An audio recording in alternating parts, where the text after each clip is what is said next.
Okay, well, welcome all to the CPC public meeting of September 26, 2023. We have a very full agenda, so I will quickly jump right into it and do a roll call.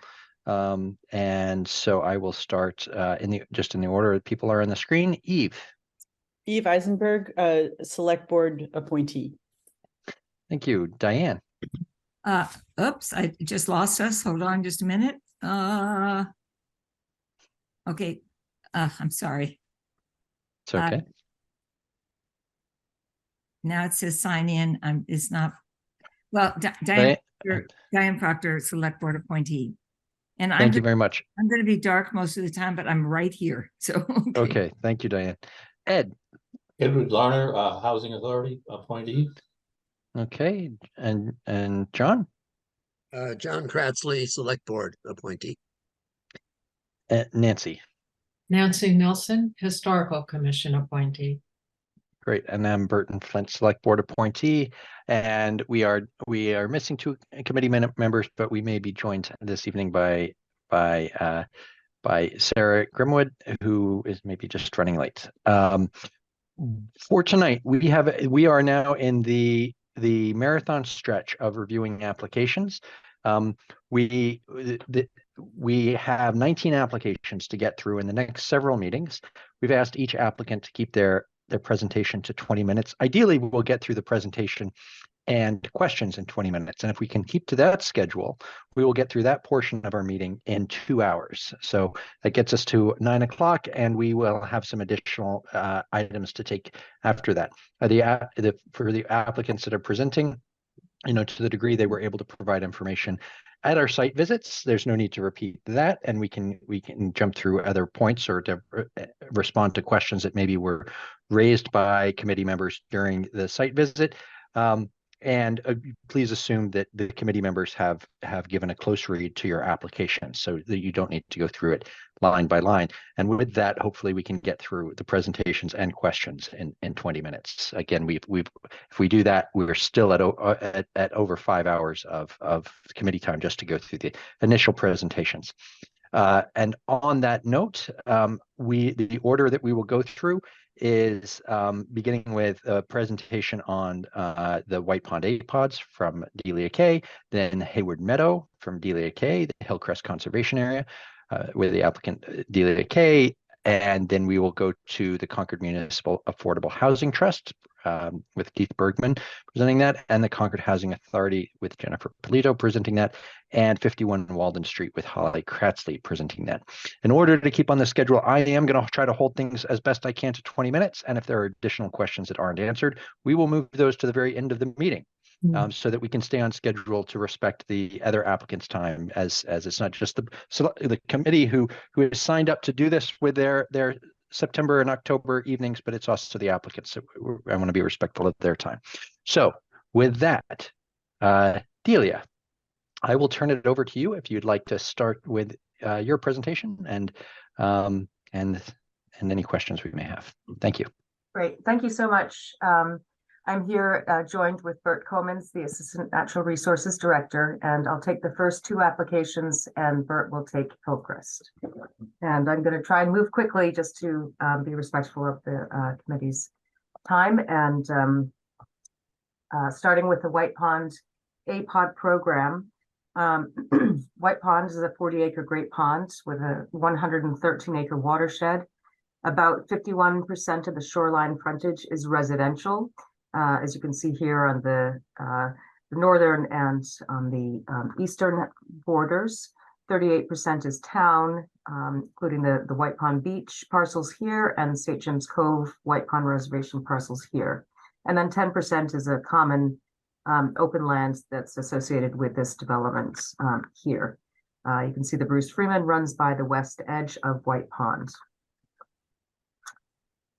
What is the problem that we're trying to address here? Cyanobacteria is a naturally occurring condition in water bodies and waterways, but the bacteria can very quickly multiply in waters that are nutrient rich. And this is a worldwide problem. This is not something that is unique to White Pond. It can happen anywhere you have high levels of primarily phosphorus, but also in some cases nitrogen. And at White Pond, the cyanohabs, cyanobacteria, harmful aquatic blooms have been observed intermittently since the 1980s, and that led to major efforts to upgrade septics around the pond in the 90s and the early aughts. And in 2019, I just want to point out that this is the Sitchins Cove or White Pond Reservation, and we undertook a major slope restoration effort after the 2015 watershed management plan identified erosion from these slopes as a contributor to degraded water quality at White Pond. And both the White Pond management plan as well as that slope restoration effort those are both CPA funded initiatives. And these are two photographs, obviously showing the last slide was before and this is after. I will note in that right-hand slide, that was an early slide that has part of that project also included thousands of plantings. And so that slope that you see on the right-hand side is now densely vegetated with shrub and some tree plantings as well. Since 2015, the Health Division has posted no swimming advisories at White Pond for people and their pets due to cyanohabs. And in July 2021, the town was contacted by Higgins Environmental Associates, or HEA, to pilot a passive technology to remove cyanohabs from White Pond. The technology was installed in August 2021 free of charge, and the town contracted with HEA in 2022 and 2023 to deploy this APOD technology. In both these years, only small early season cyanohabs were observed and there were no pond closures. The slide on the left, or the photo on the left, shows the deployment of the APOD technology. And on the right hand, you can see that it's been in place for a few days, and this was in 2022, is actively collecting this blue-green algae bloom. These are then sort of concentrated in the collection member of the technology and removed. And this is a photo from 2023, where most of what HEA was capturing was pollen and pine sap flakes. And so it is their opinion that the decades worth of nutrients that have built up in White Pond have been removed over the past couple of years. And so the recommendation is to move into a maintenance mode of the APOD, and that is the Sentinel version. It has a 10-year lifespan. And so those are they're recommending 2 APODs, Sentinel APODs. They're $18,000 each. That's a one-time cost. Their life expectancy is 10 years, and then a $24,000 maintenance contract for this year. And I've asked what it looks like for future years, and I don't really have a good response to that. It is, according to them, it's their goal that it's a reduction over time in capital costs. And so that's what the hope is that, we either need these APODs less over time, or town staff can be trained to deploy and work on these. And I think I mentioned the annual contract is $24,000, and each of the APODs or Sentinel APODs would be $18,000. So the request is for a $30,000 ask from CBC with a project match of $32,500. And I'll take any questions. Thank you very much, and I really appreciate the brevity. I think that our 2 applicants assigned to this, our 2 committee members assigned to this application are Eve and Paul. Paul's not here tonight, but so Eve, I guess that leaves you if you've got any questions. Or specifically, we'll start out with you, but of course, any committee member, if they have particular questions or concerns, you'll have the floor after Eve. Yes, thank you for that, Delia. That's an awesome presentation. And I have to say, I love those pictures, especially the lower right-hand picture in the slide that you had showing how large this device is. It's very clear in that picture what's going on. I just have a couple of comments and two questions. The first question is kind of menial. I'm not sure why if it's 18 apiece and 24 for the contract, which adds up to 60, we're at 62,505 on the total project budget. I don't know if that matters, but is there a $2,500 service charge or admin fee or? No, that's just basically a staff match to, you know, develop and oversee the contract. Okay. That's fine. On page 3 of your application, I went into the Higgins website, which is completely chock-a-block full with White Pond information. Yep. Very exciting. And I also read about the benthic meadows that are in our pond, but I'm not sure that that's terribly relevant to the APOD. Maybe it is. Is it relevant to the APOD situation? That's an answer that I would have to reach out to HEA for an answer on. I think that the answer to that is yes. I mean, I think these benthic meadows are generally beneficial zooplankton and other microscopic organisms. But let me get a better answer that is more responsive. From what I read, they're doing the same thing that the APOD is doing, of just providing a sink for the phosphorus and the phosphate and the other the chemicals that are causing the blooms. And so I wasn't sure if that was really relevant to your application. And so that a small comment, but here's my big comment. These 2 Sentinel APODs, I'm not clear why we need 2 of them. I'm sure there's a reason. And I looked through the entire website and I couldn't find out why they were recommending 2. And I'm afraid somebody might ask, why don't we just have 1 and save a lot of money there if it lasts for 10 years? And also, I don't have a sense of how big they are. I mean, the ones that you're showing, of course, are the ones that we were using. And I only know that the Sentinels are smaller because you mentioned it at the site visit when you described the project. So are they, you know, going to be used in different places, in different coves, or are they like one on, one off type of a situation? Also, it would be great to know if they're kept on site. I think you said they were not going to be kept on site, but if any, you know, if any of the townspeople read this, they probably might have that question too. And so that was just, if you wouldn't mind fleshing out that one big paragraph is so important that starts with, now that the bulk of the cyanide habs and excess nutrients that had accumulated over the last several decades have been removed, ... the Sentinel program. That's what you're doing, is we're doing that. Yes. I would be happy to do that. I did ask HEA for a schematic or some sort of image, and he was not able to pull anything together for today. So once I get that, I will certainly share that, because I think it's helpful. I'd like to understand what it looks like as well. Why we need 2 is based on the fact that I mean, he has deployed up to 4 of these APOD systems in the past 2 years. And so because they're smaller, they're a little bit more mobile, and I think, you know, you would have multiple units deployed at the same time. But I can get better information for you on that. That's enough for me.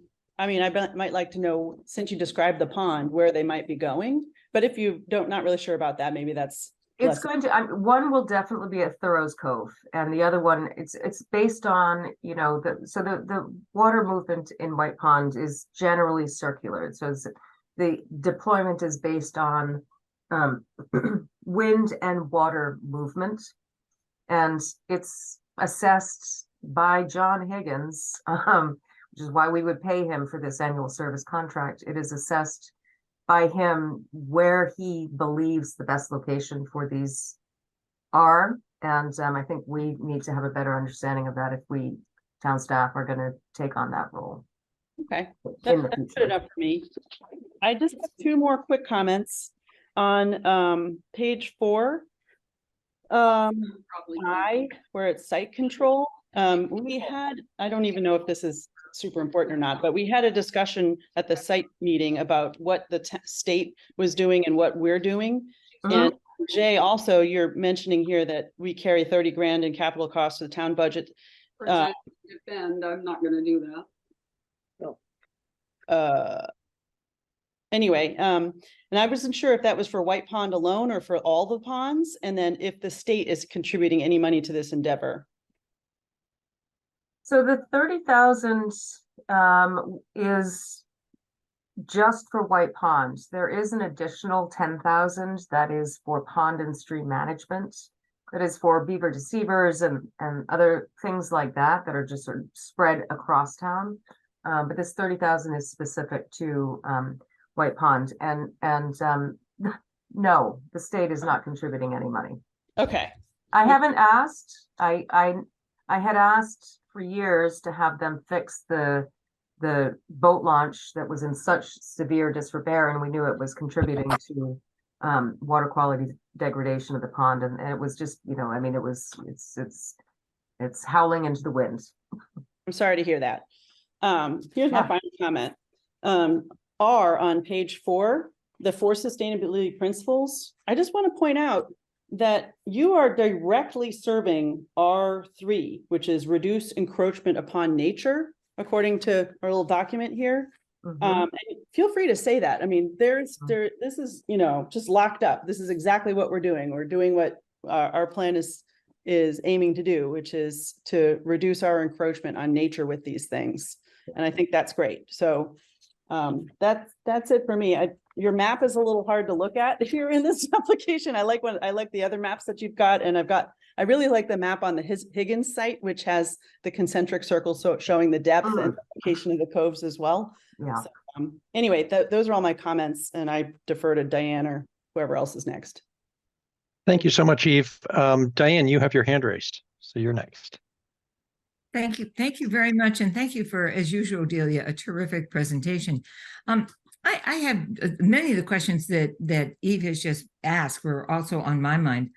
One of my questions is, if we really manage to successfully reduce this algae, could we rent these, since we're now going to own them? Could we rent these to other towns? Could we, in other words, could we make some money back by using this resource and sharing it in one way or another? So that's one question. Let me ask my second question for just a minute too, if I might. My second question is, I know they're not being stored by us, they're being stored off-site by the person who has created all these and imagined all these. Would we eventually profit by having a place to hold them or secure them ourselves? So those are my questions. Thank you. Thank you, Diane. So, I mean, I mentioned at the site visit that HEA would house these, which makes sense because they would just be more easily deployed by them. But that doesn't have to be the case. I mean, we have storage facilities at the Red Barn at Barrett's Mill Farm. So if it's something that makes more sense for the town to be holding on to them and storing them ourselves, I don't see that would be an issue at all. And that's an interesting question about renting. And we'll talk about that and see what makes sense from that end. Well, Delia, thank you so much. And based on that, I mean, for how many of the summer months, let's presume June, July, August, right, and probably into early September, for how long were the apods actually on the pond? They actually got deployed in May, and they were just pulled off maybe a week and a half ago. Okay, so that they almost become permanent structures during the summer. Yeah. So that helps me to understand. Thank you so much. But the Sentinel versions would be more of an as needed. They would not be a permanent feature on the pond. Okay, thank you so much. You're welcome. I'll next go to John. You've got your hand raised. Delia, who determines the as needed? Do you guys do that, or does Mr. Higgins? It would be a coordinated effort. So the town would continue. We took over the water quality monitoring, and so we've been assessing the ponds on a weekly or bi-weekly, depending on the need, basis for cyanobacteria blooms. And so if we see that there's an increase in the cyanobacteria blooms and the cell count is increasing, then we would reach out to John and say, hey, it looks like there's, we're getting close to a cell count that looks like it's going to be problematic. It's time to get the APODs out there. And the service contract, is it a written contract with a schedule, or is it a discretionary how the 24,000 gets used? Oh, it will be a written contract for sure. So you can get some accountability for their behavior. Yes, and I'm happy to share. I mean, we have required since 2021 reports from HEA, and if CPC is interested in seeing those end of year reports, I'm happy to share those. Thank you. You're welcome. Eve, I see you've got your hand back up. Yeah, one quick thing is you could totally link their website into this application because it's all there. It's amazing, all the charts and everything. And this week's paper had an article about someone who noticed how clear the water had become. So thank you very much for all of that effort. Well, that was he grew up swimming in Warner's, I mean, in White's Pond, and so he has a real vested interest, and he gives a great presentation if you have an opportunity to see him speak. And Wilson Kerr, is that, yeah? I'm sorry? Is this Wilson Kerr? Who wrote that article? I'm not sure who wrote that article. Was it? Yeah, I think so. It is Wilson Kerr. Yeah, it was a terrific article. Yeah, it was. Delia, I've got two quick questions for you. First, is it correct to assume that the operating funds would come out of the regular town budget on a go-forward basis, so you wouldn't need to come back to maintain this over the 10-year life, to the CPC to maintain the work Yes. over the 10-year life of the, okay. Yeah. And second, do you have a sense of if this has a support, this is almost a softball question of the Friends of White Pond, because I know that they had been pushing this for this in years past, but they're so involved. I want to make sure that they. I'm sorry, Burton, I missed the question.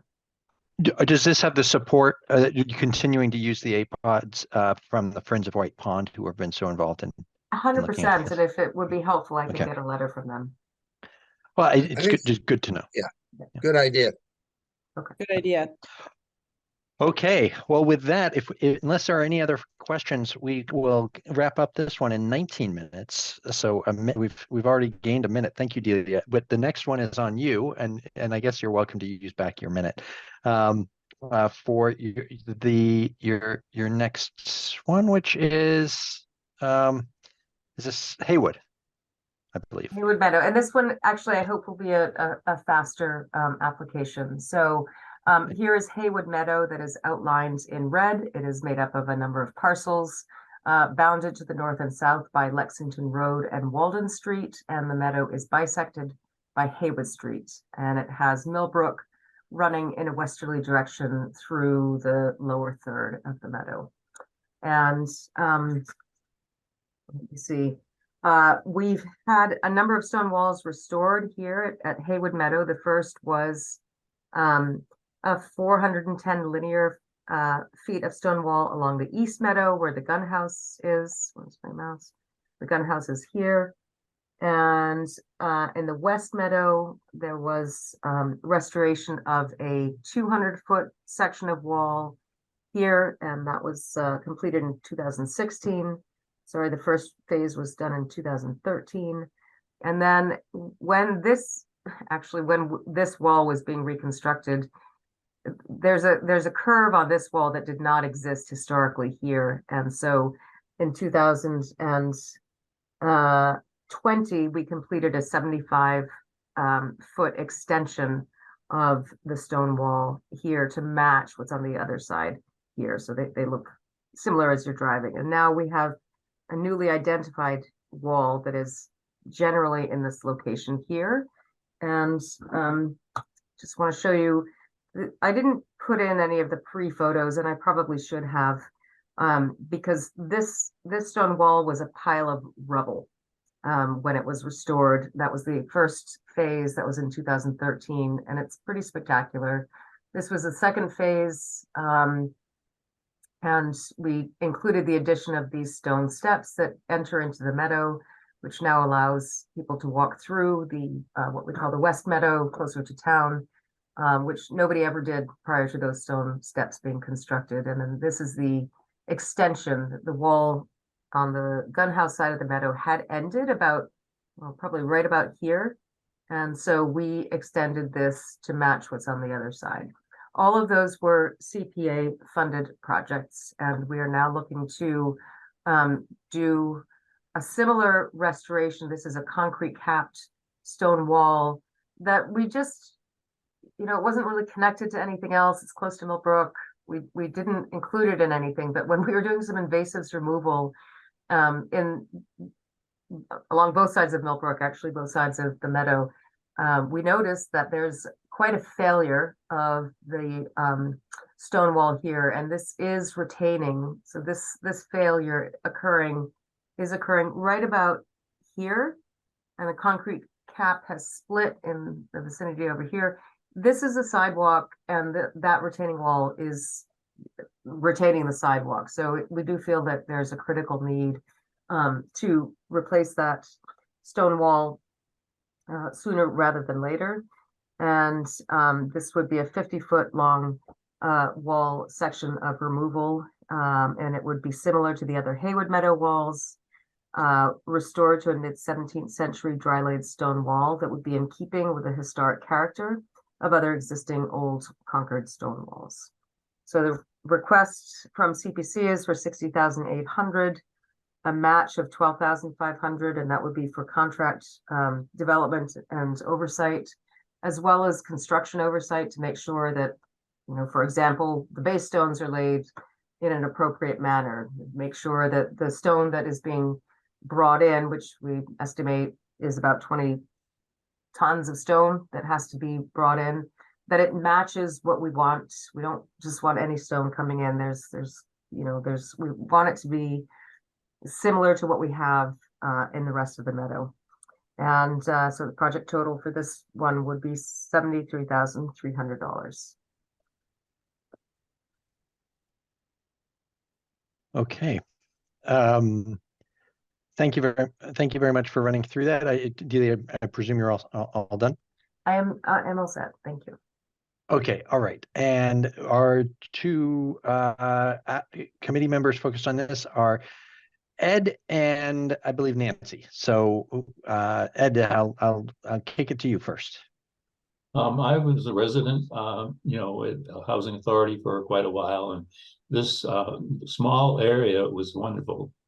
I mean, I know they've done lots of experiments. There were goats there at one time to see if allowed to take care of it. The garden club, I think, took an area and planted milkweed in order to attract monarch butterflies. But when they put in the steps on Lexington Road, that kind of created a cut across the meadow there. It was really nice to see people coming in and enjoying things. It looks a little rough for this time of year because it's not a I think it was a cattle grazing area, 200 years ago or so. But I know by the end of the year, usually the meadow is grown up, so it's sometimes over your head. So it's a very interesting place. The people, the town, I think has kept an eye on this area, and I think I would be, very positive about anything that we can do to restore that sidewalk. It could be fairly dangerous if someone stepped on that, the upper area there. All right. Do you have any questions for Delia, or shall I turn it over to Nancy? She gave great explanation out there. There was a fairly large group that had come from the White Pond area too, so I think everybody was very kind of nice, enjoying, even though the weather wasn't great. It was nice to be out there. So thank you, Delia. Okay, thank you. And Nancy. Weather could have been worse. Delia, could you remind me the date of the wall? Was it early 20th century? or late 18th century, or 19th century? Do you think? You know, that section of wall, I'm not sure of. It looks to me to be, you know, and I'm not an expert. I can find out, but I would expect it's a late 18th century wall. Yeah, and 18th century with the 18th. with the concrete cap. The even. concrete cap came later. Oh, okay, gotcha. And the idea is for the design to be consistent with and reflect the other stone wall work so that there's a continuity of experience there. Okay, Absolutely. so that was one thing. And you did say it was going to be somewhat higher. Do you know how much higher? We Yes. want to see it.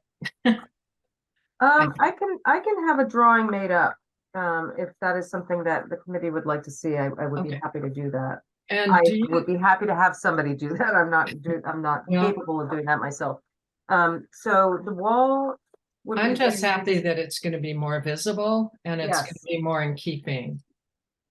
So, The plan is to have the stone wall at the roadside be 2 feet high. And it's currently, I'm gonna say it's about 18 inches. Yeah. Okay. Okay, thank you. And do you think water was responsible for the collapse, and does that need to be addressed at some point? I do not. Okay. Do you think it was, or do you have an I idea? don't think it was water. Okay. It's far enough from the brook that that's not a scour issue, Okay. in my opinion at all. Okay.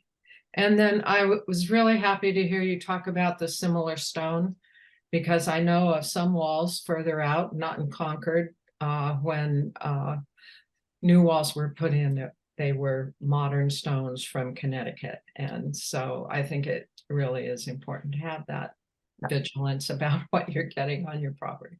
So thank you. I'm so happy to see this. It's been a long time watching Haywood Meadow evolve and mature. Great. Thank you, Nancy. And Delia, I've just got a couple of questions. I'm not seeing any hands raised, but I'll query the group. But 2 questions. So I know the 2013 phase of this, you ran into a lot of problems in terms of getting the stone style, I think, the wall style and so forth. And then it got run into by a car shortly after completion. Would you be using the same? Would you be using the same mason or to do this wall so that it would match, or does it need to go out to sort of public bid and you get who you get? Yeah, so that actually, the style, this was done, that was completed in 2016, and the initial first phase was completed in 2013. This was constructed by Stan Nobles, and Okay. the low bid on this wall was a different contractor.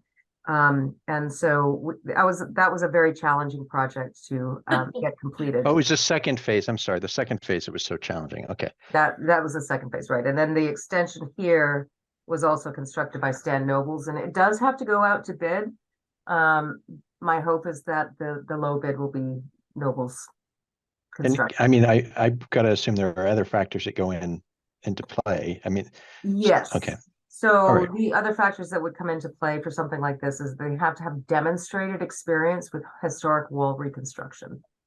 And I think which we have some examples of. The other question is, I just wonder about, I do know that there's a drop off on the other side of that wall. Are there any issues that Public Works may raise in terms of does there need to be a car proof barrier of some sort there once you touch it? Ooh. Like, do you need to upgrade it to some modern, traffic engineering standard where all of a sudden they've got a Jersey barrier there?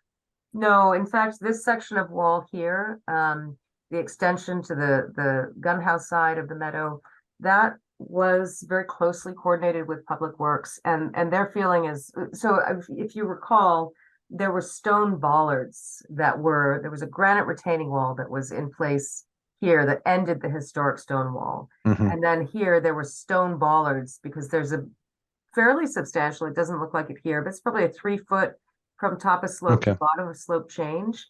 And so, their feeling is that a retaining wall is adequate. You don't need anything additional. But you're right. I mean, we had a failure. Somebody drove through the wall here, and somebody drove through this wall too, right after it was reconstructed. I mean, when does that ever happen?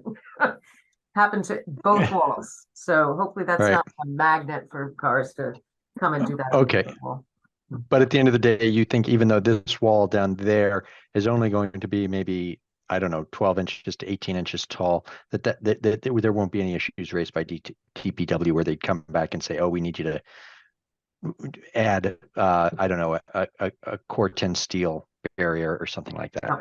It'll be it'll be Okay. 2 feet tall, and there will, Okay. and I'll confirm that with them, Burton, just to make sure, but Okay. they're aware of the project because it's in the public right of way, so I've been. Okay, great. with them. Eve, you've got your hand raised. Yeah, just two really quick things. Thank you for your presentation, Delia. This is great. Under your budget graph, the stone wall at the roadside will be 50 feet long and 24 inches high. Can we say it's like 24 inches deep too, or 30 inches deep? Yes, it'll be 24 inches wide as well. Wide as well. That's great for like a little bench. That's a perfect height, width rather. And then on page 1, I just was wanting to be extremely clear that the concrete cap is coming off and not returning.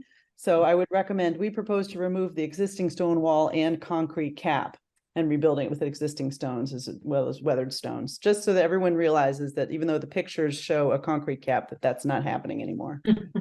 Yes. So when you're making these suggestions, Eve, would you like me to incorporate those and resubmit this application so that it's more clearly reflecting what we're, because these are great comments, but is that what I should do? Is there a process person who could answer that? That's a perfectly good thing to do, right, Burton, would you say?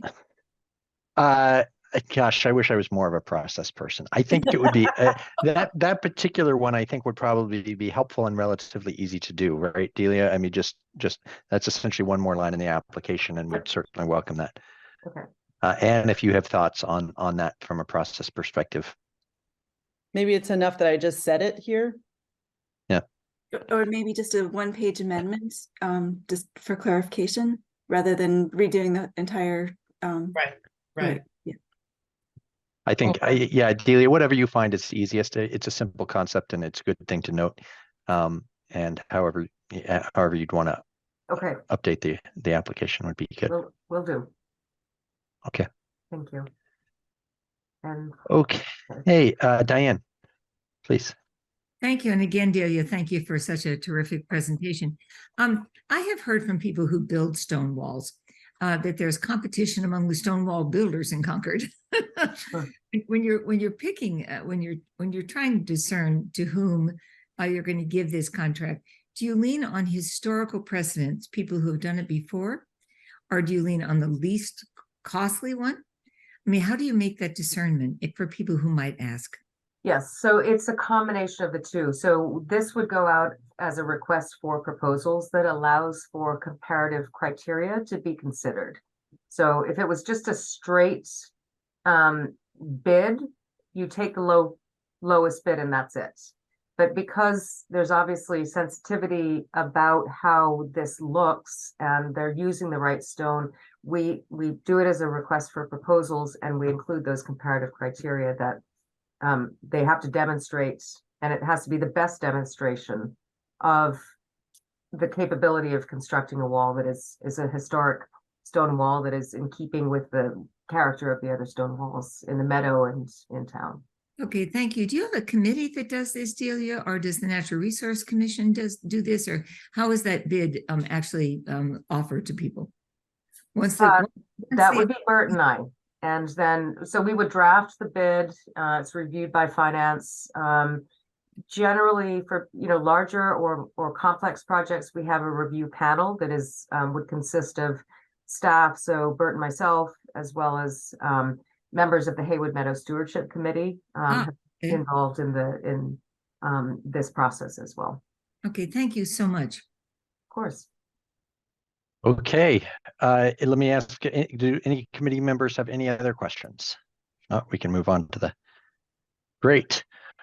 Delia, we are now, you have moved us up 5 full minutes ahead of time.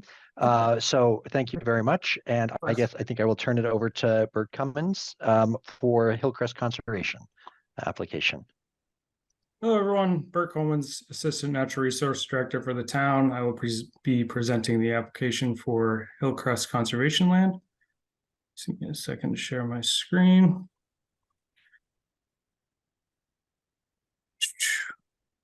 So Hillcrest Conservation Land, you can see here shaded in green.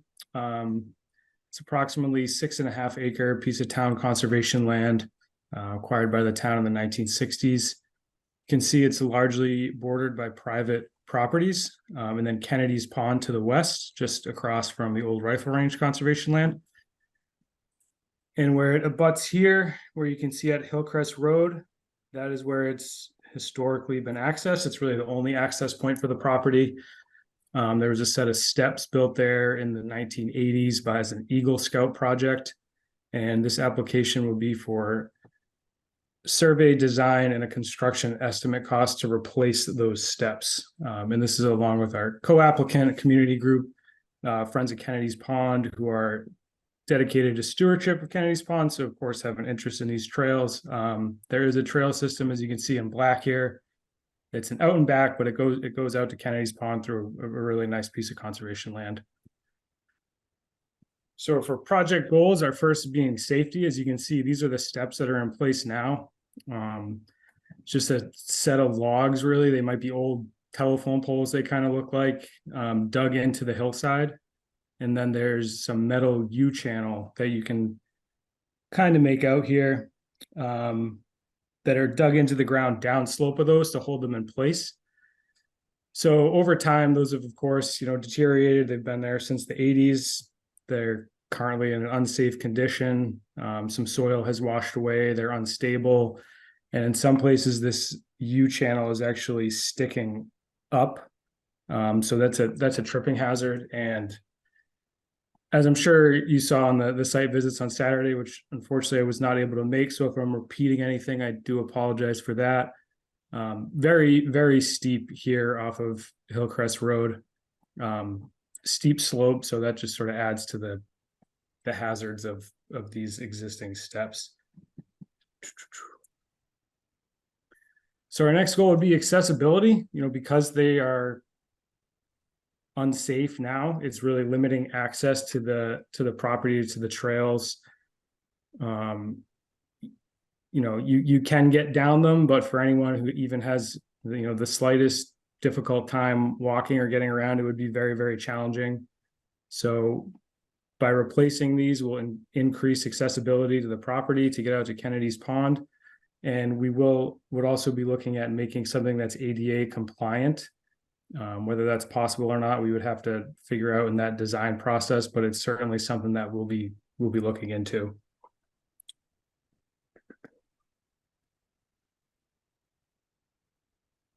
So as I mentioned, we're looking for survey design and construction estimate. Given the steep slopes, the topography out here, we would need some specialty engineering to figure out something that would be safe, would last.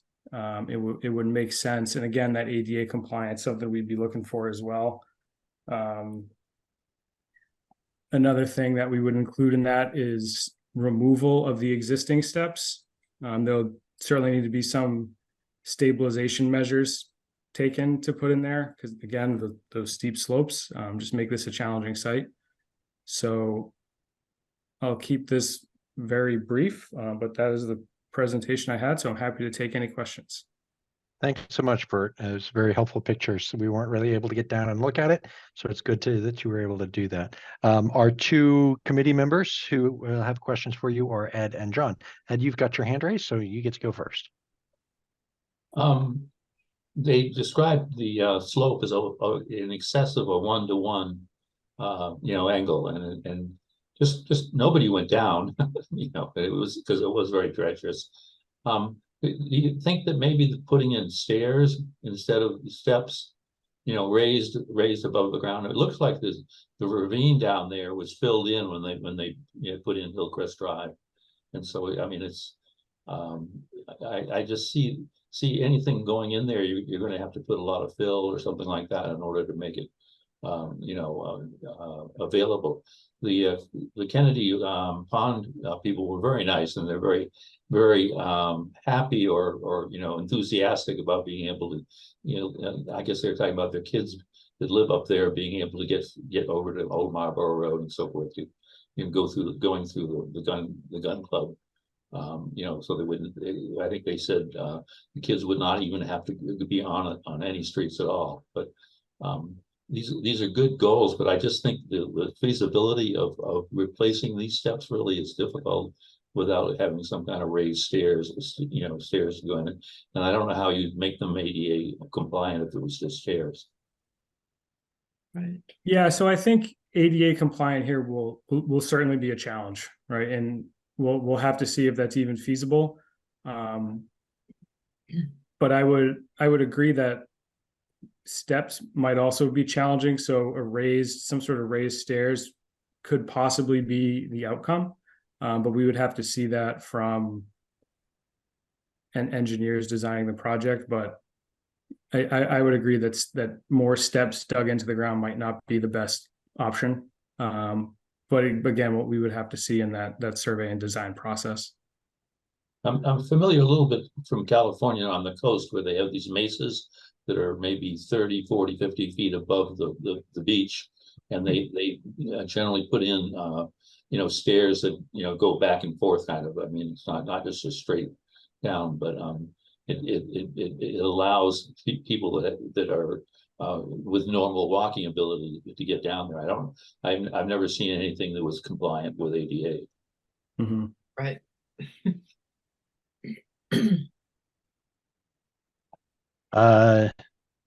John.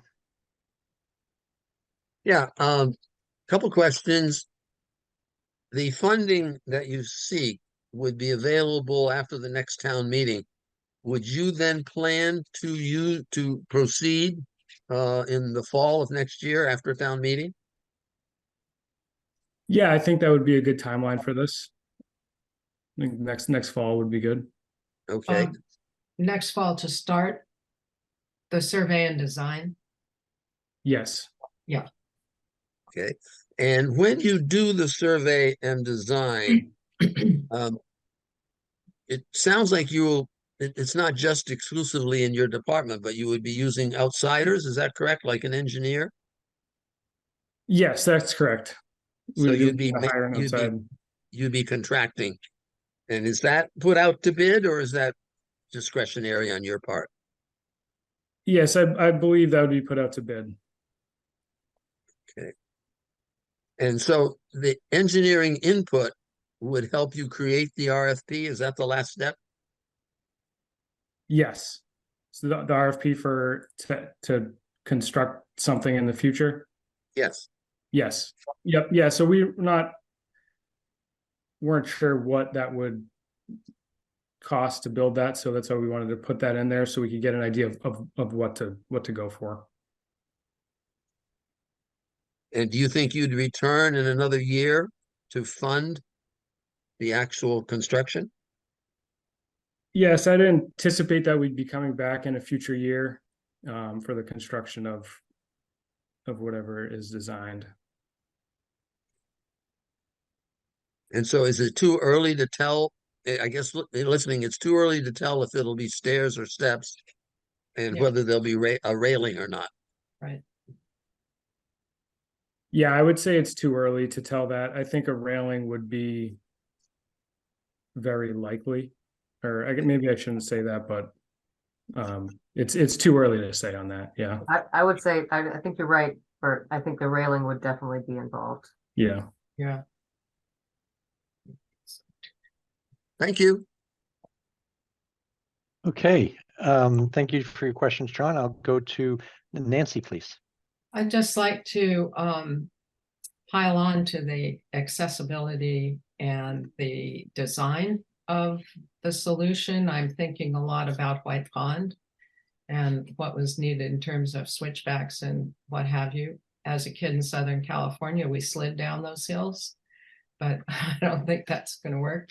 So I think that's an added cost, but that would come out in the design process, I think. But that's something I think it might be reasonable to expect. Yeah. I'm sorry, Nancy, are you saying it might be reasonable to expect that it would be accessible? Well, to expect that it might be more involved than just steps or a Yeah. staircase. Okay. And definitely railings, I think. But Okay. That's the design. Okay. Eve. Yeah, thank you for your presentation, Bert. My question, I wasn't going to raise my hand, but then you said something. You said something about removing the existing steps. Is that part of this proposal? No, I anticipate that would go with ultimately when something is constructed. Okay, Would be that was my included- it would question. be included in that. Okay, and so Diane, you're up next. Yes, thank you so much for the thank you so much for your presentation.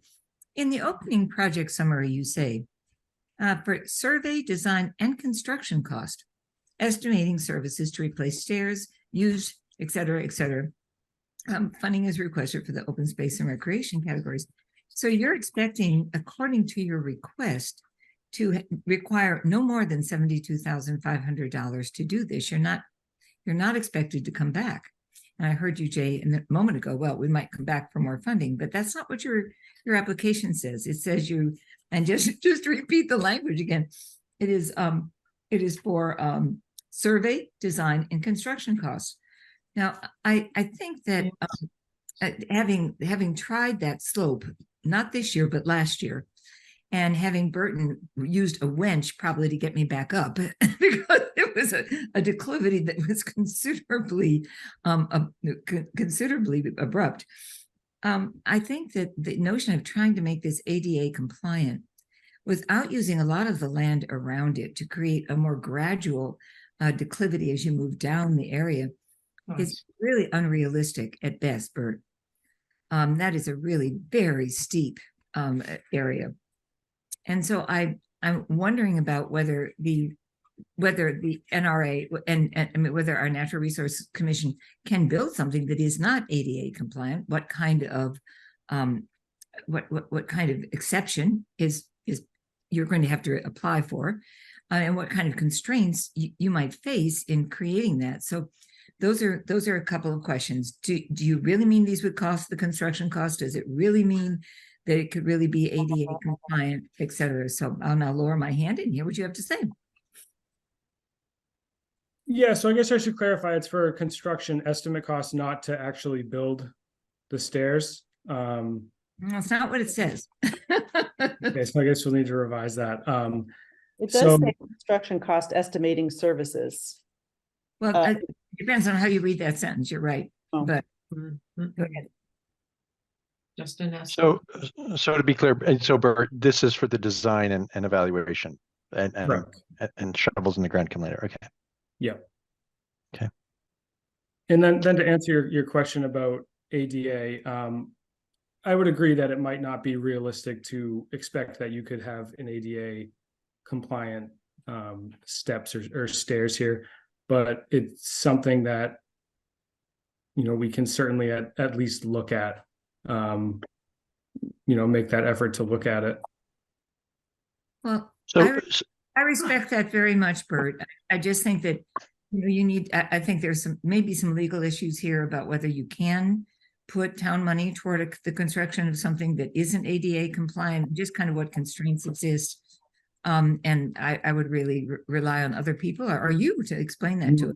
Thank you. Yeah, so it's been my understanding that if state money is involved, it would have to be ADA compliant. And then I'm not sure, maybe Delia, you could speak to that a little bit. If you That's absolutely correct. If state or federal funds are used, then you do need to provide an ADA compliant access. We always try to do it where we can. But for example, at White Pond with the slope restoration efforts there, I mean, we replaced 2 sets of stairs and installed a 3rd set of stairs, and they're step landing, step landing. They're not ADA compliant because to do that, it would have been so, problematic to do so. It just would have taken out, many trees. And so on a local level, yes, you have to. On a local level, you do not have to, but we make every effort to do so where it's feasible. So as Bert said, we're putting this front and center that within that 100-foot wide access into the property, we really want to evaluate what it would take to be ADA compliant. We recognize that it might not be feasible, but we want that to be something that is a primary question that we're asking the designers. I love the question and appreciate the sensitivity. I my own experience suggests this is a considerable challenge. Thank you. Thank you, Diane. I was actually maybe going to take another approach on the ADA question. I mean, I look at that. You said it's a 1-to-1 ratio. I think ADA ramp, the maximum slope is 1 to 12. So if you squeeze it in there with lots of turnarounds, you'd need a trail that's probably about 20 times as long in length as the current ramp, and that's a lot of spaghetti to fit in that relatively narrow town parcel. And I was actually wondering if there could be considerable time and effort saved, or time and expense saved, and just acknowledging the fact that there's some places where you can't get a wheelchair accessible or ADA accessible path. I also just making the comment, and I know this is highly speculative, but this of course abuts Kennedy's Pond, which is a pond that's in, there are some issues around it in terms of ownership and the health of the dam downstream. If the ownership of the dam reverts to the town because of a tax title, and if the dam is not repaired, there would be quite nice access to this land coming from the rifle range. And I'm just wondering, in terms of cost, I know that there is, if you look at the rifle range land downstream from the gun club, there is a small portion of private land owned by the Kennedys between this and its town land.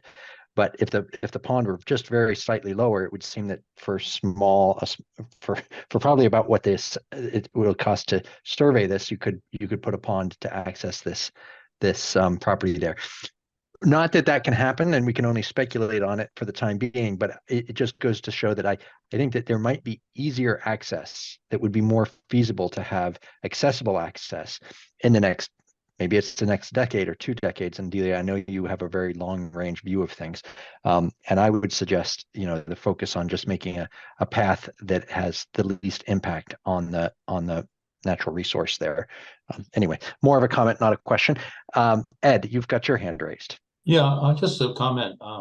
Acton's Arboretum had a long study to resolve this ADA thing, and they actually found a different area where they could put ramps that went back and forth to accommodate a wheelchair. So we might want to talk to the people over in Acton, and they're usually more friendly than some of the other people we have to talk to over there. So anyway, thank you for that suggestion.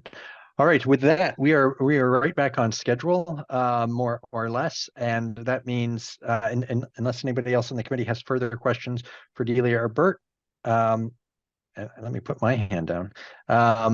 Then we are ready to move on to the Concord Housing Trust Municipal Affordable Housing Trust presentation. So Keith, if you're ready, you can take it from here. Thanks so much, Burton, and hello, members. I'm just going to share the screen to put up my slides, and there we go. All right. Keith Bergman, Chair of the Concord Municipal Affordable Housing Trust, and I want to start by thanking the Community Preservation Committee for its support in transferring $1,044,000 to the trust earlier this year from funds that had been set aside for Christopher Heights to make sure that those funds can be put to work implementing projects in our housing production plan. We're requesting $500,000 for next year to be able to continue that effort. The trust's focus is on implementing the town's 5-year housing production plan by creating affordable housing units. The $500,000 we're requesting would be added to some $3.1 million the trust has on hand plus another $500,000 will be requesting in-town ARPA funds. So we're looking at a 2-year total of $4.1 million to do the projects that that we have on our radar screen. The CPA funds requested for fiscal 2025, like those for fiscal 2024, would be for, quote, affordable community housing, unquote, which is the term the CPC is used to mean that it would be for households of up to 80% of area mean income in order to be able to count the units that get created with those funds on the town's subsidized housing inventory. And working with our Concord Housing Roundtable partners, the trust would maintain and periodically update a list of production projects and will advance the priority projects as they become ready to proceed. Now, this periodic updating means that this will be an iterative process in order to be able to put funds to work as soon as possible as opportunities arise. You've seen this slide before, but this is us. This is all of us, all 7 of the groups that are part of the Concord Housing Roundtable. That's the Select Board, the Community Preservation Committee, the Planning Board, plus the 4 Concord entities with housing in their name, the Housing Authority, Housing Development Corporation, Housing Foundation, and the Municipal Affordable Housing Trust. We're convened quarterly by the Regional Housing Services Office and are charged by the Housing Production Plan with coordinating implementation of its many strategies. And that 5-year housing production plan is now the town's guiding policy document on affordable housing. It was unanimously approved by the Select Board and Planning Board last December and by the state in January. There are 25 specific housing strategies in the plan document, which assign lead entities and supporting groups to coordinate implementation of particular strategies. And among the trust's lead role is in coordinating the implementation efforts of the Housing Roundtable. And the trust has received policy direction from the Select Board about how we should be proceeding. Following the August 16th roundtable, the Select Board voted on August 28th to support the trust in allocating and reserving trust funds to advance housing production plan priority projects as those become ready to proceed.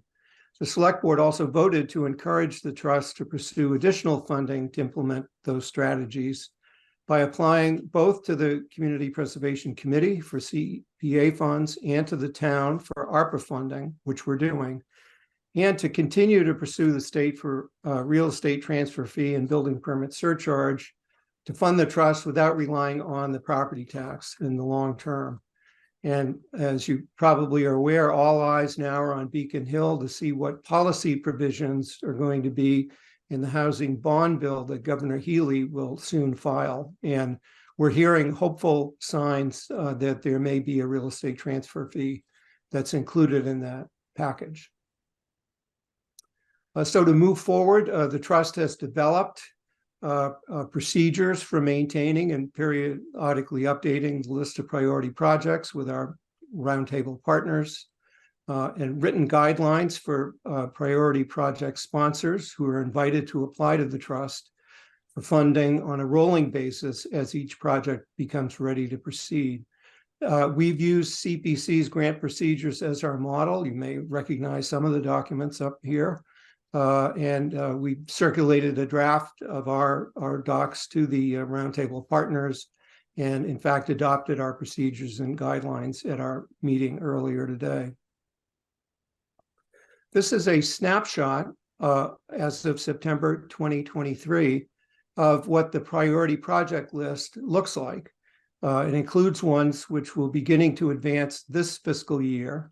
And it is our hope to have committed all of the 2024 CPA funds that the CPC has granted to us. The trust has $3 million approximately in its fund balance now to advance projects this year, and looks to continue that work with another $1 million next year.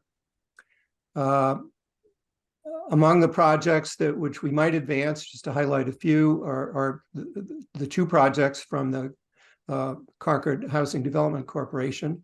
Assabet River Bluff, adding 3 units, which would bring the total to 5 affordable units. And pre-development funding for the reboot of Junction Village, whose controlling state statute requires all of the units to be affordable at rates defined by CHDC. CHDC is filing an application with the planning board for a PRD, planned use residential development for Assabet, and will be issuing RFPs for both Assabet and Junction Village later this fall. Since both of these projects are entirely affordable units, there's a public subsidy that is required to help bring them about. Another project on our radar screen, though, is a private one. It's the 201 unit Novo Riverside Commons 40B, where the select board have announced their intention to negotiate a host community agreement with the developer to address such issues as the developer's request for a waiver of a portion of the sewer improvement fee for the 51 affordable units. And the town may also wish to explore with the developer increasing the number of affordable units at that project by buying down some of the market rate units, and trust funds could also be used for that. The select board will be discussing its strategy about this in early October, and the ZBA's hearing on the comprehensive permit continues October 26th. So this train is leaving the station. Another public project we're pursuing is the town's acquisition of surplus state property at 91B Main Street for affordable housing. The town manager has contacted the lieutenant governor about acquiring the property for less than market value, which we understand would also require federal approval. So this project may or may not come to fruition later this year, and in all likelihood may be scheduled for fiscal 2025 instead. And as more information becomes available on all of these production projects, this priority list may be updated by the trust in coordination with our roundtable partners to be able to take advantage and make sure that we're putting the money to work and not just sitting on it. So the trust can act quickly when opportunities arise if funding's available. And we ask for your favorable action on our request for additional funds to implement priority projects that address housing production plan strategies, and welcome your questions. Thanks. Thank you very much, Keith. I think this one is myself and Diane. Diane, I'll give you the honor of going first if you'd care to. I'd be happy to. Thank you very much. Thank you, Keith, for this comprehensive presentation. I have several. Clearly, I think I'm on record as caring deeply about affordable housing, Keith. But my questions are going to be challenging, I think. So my first question is that we know the Assabet River Bluff is something that the CPC has been engaged in right from the beginning. So that project and the resources that it needs are clear and unambiguous. And you have the money, I think, to go forward and support that as it exists, in your resources as they exist right now. The Junction Village pre-development program. So I'm going to ask a question about that one first, because it seems to me that, why should CPC money, our town money, be involved in that at all? Can you explain why we need to underwrite that? Stop. Sure. It has been explained to us by the CHDC that, well, I guess I'm going to back up just half a step to explain that all of the projects that you see listed here will have earned the right to submit a formal proposal to us to the trust to determine what amounts and what specific steps should be taken. there's a placeholder of $50,000 that the CHDC has submitted in a memo to us that they would like to use to explore, to do site specific work associated with Junction Village, updating studies perhaps that may be a decade old, but so that when they engage with a developer, which they're looking to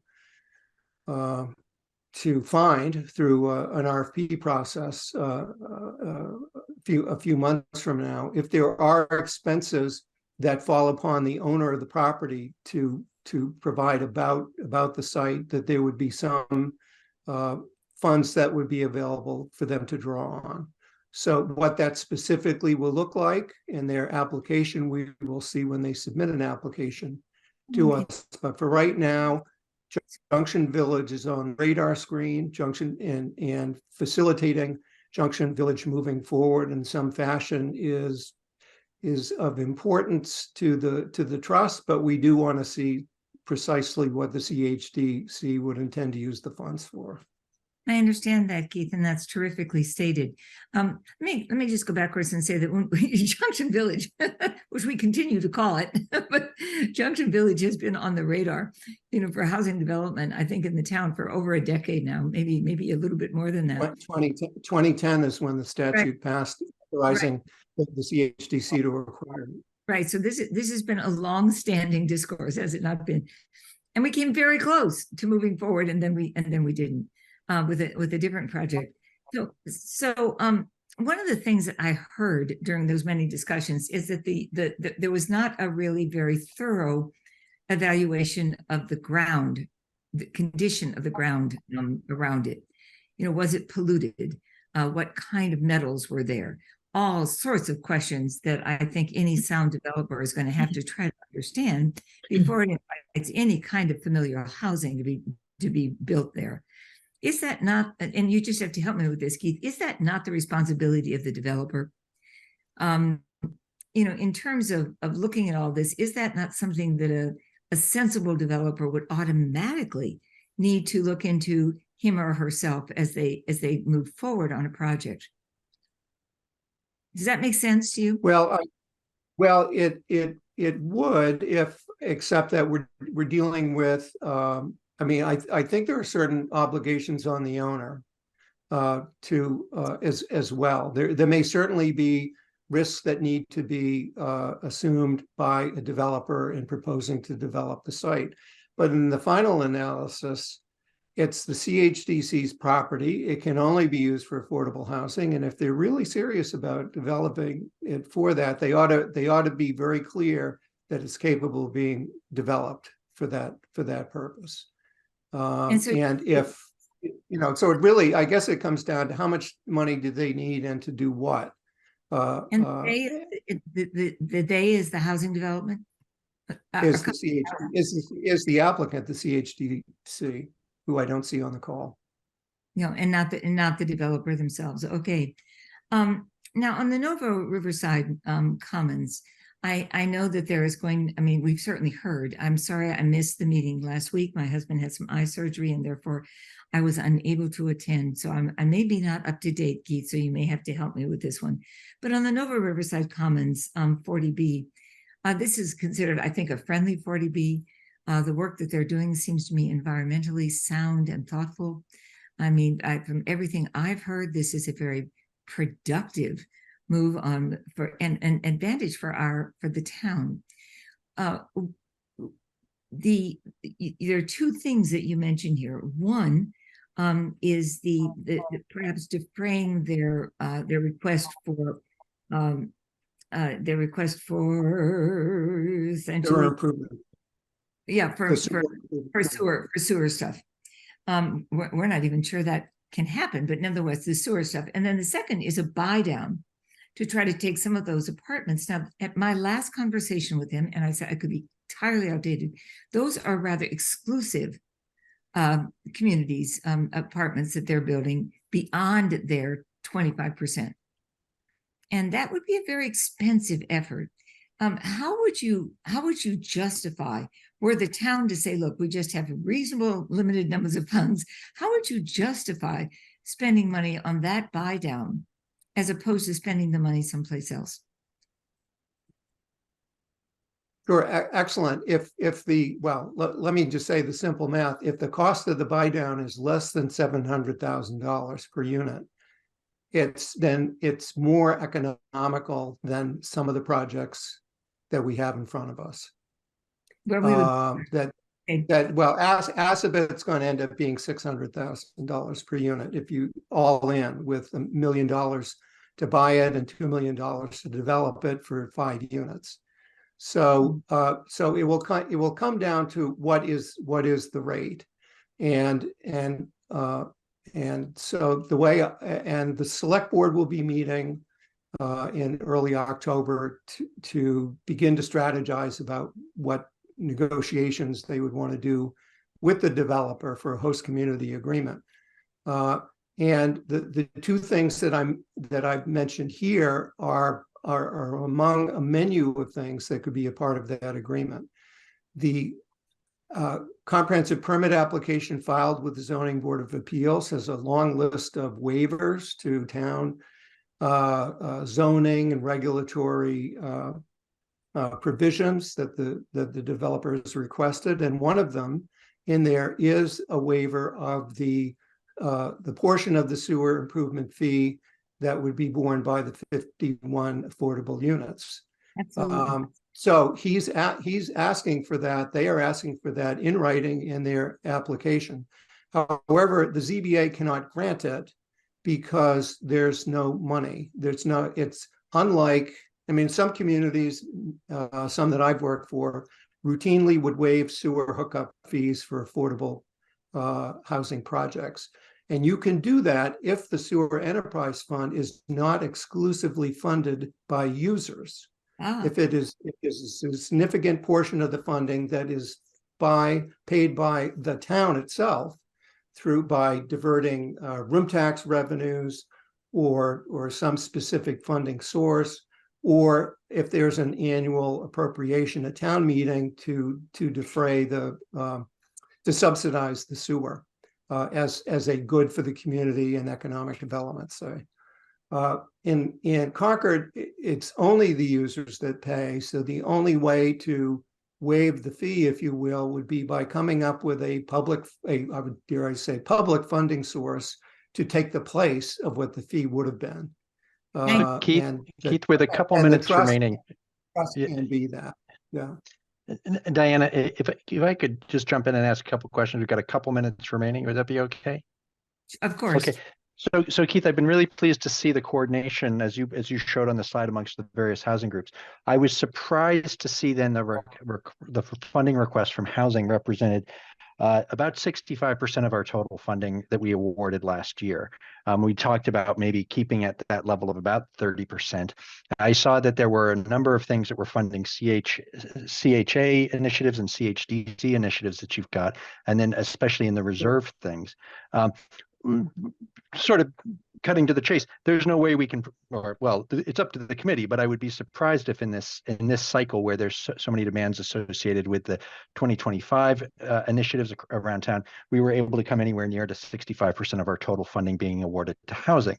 Given that, it was their coordination across the 3 applications between yourself, CHA, and CHDC in terms of being on task of what the priorities are, because I thought we were sort of talking about having a more coordinated focus on particular things. Right. And so did I. Think through the Concord Housing Roundtable that there was coordination on what the projects were, and so no, the trust had no coordination or knowledge of the other applications. I see. Okay. And then specifically with respect to the reserves, I see the wisdom with the way housing projects go in terms of you've got to be able to strike when the iron is hot, when there's something available. But see that the amount you're requesting from the town and CPC this year is essentially equivalent to what you want to reserve for 2024 into 2025 initiatives. Is that, am I understanding that correct? That you think you have the funding it is. for this cycle? Right, the funding that's requested, and I guess part of what I felt obligated to do in the grant application we wrote for next year is to indicate how we're putting this year's money to work. That's helpful. Without us even submitting a grant application, you gave us $1,044,000. So this is what we would have, I guess this is so it's a complete 2-year picture of what does it look like. We're spending your funds but what I can't really predict is which project's going to go first and which in what order. What's the total project cost going to be for the say the 4 priority projects that we're hoping to do this year? Maybe one of them's we're not going to be able to start one or more until the following year. And the costs of the projects we do proceed with might end up being more. Like, for example, if I earmarked in thinking about how far $3 million would go, the trust, or rather the CHDC, has indicated that they would need half of that for Assabet River Bluff, leaving 1.5 million for the rest. The surplus state property could cost $600,000 to $700,000.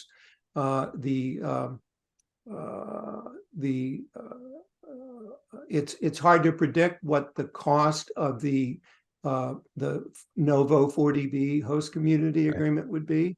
It may be, if you take 25% of $1.5 million, you get a number, and that would presumably be the share of what the affordable units sewer improvement fee would be. But if we were fortunate enough in those negotiations to get a favorable per unit cost to do buy downs as part of a package where we're covering the cost of the sewer, doing other considerations or other mutual considerations that may be requested, maybe in that context of an entire deal, the rate might be more favorable than what it would be if we were just someone off the street saying, I want to buy one unit, I want to buy down one unit. Okay, and I'm going to be cognizant of our other presenters' time here. We are a little bit over. Diane, I said we'd hold that further questions outside the time limit to the end, but do you have any quick last minute questions for Keith? I will have to hold my questions, Burton, and maybe we can talk with Keith at another time as we continue to understand, as we hear the other housing. As there's further consideration. Okay, well, thank you for that. I appreciate that, and I'm sure the other applicants do as well. Keith, thank you very much for your information. Thanks so much, and thanks for not having me wait until the end of tonight's interviews to answer your questions. Sure, and on that note, as we have others who are waiting, and we want to hear from all of them, I turn to Jennifer Polito from CHA, from the Concord Housing Authority. If you would like to have the floor, you're up next. Thank you. No, thank you. I appreciate it. It's been enjoyable listening to everyone tonight. But Rick Eifler, who is one of our longtime board members and our development designee, is going to make the presentation. Great. Welcome, Rick. Thank you. Nice to see you again. You've got the floor. How are you? Thank you. I'll just share our application on the screen, maybe, if everyone can see that. Yes, we can. Thank you. Okay. So our project proposal is seeking $400,000 in CPA funding for the Concord Housing Authority Local Properties LLC to, sorry, a screen is moving on me, to essentially purchase a condominium in the town of Concord and put it on the SHI. That's kind of the simple version of what we're doing. And the money that we're proposing to use for this would be $250,000 of our own funds and $400,000 of CPA funding. We're assuming a purchase price around $600,000. And we do not have a unit in mind. What we're treating this is essentially a commitment, the way someone might from a bank, so that we could go and make an offer on a property. We don't feel comfortable making an offer on a property without knowing where the funding's coming from. There's lots of things I could explain. I could explain in our project narrative, I could explain the origin of Concord Local Properties LLC. It's essentially an LLC created by the Housing Authority to own our non-state funded housing units. There are 18 of them, and they used to be federal public housing units subsidized by HUD. They are now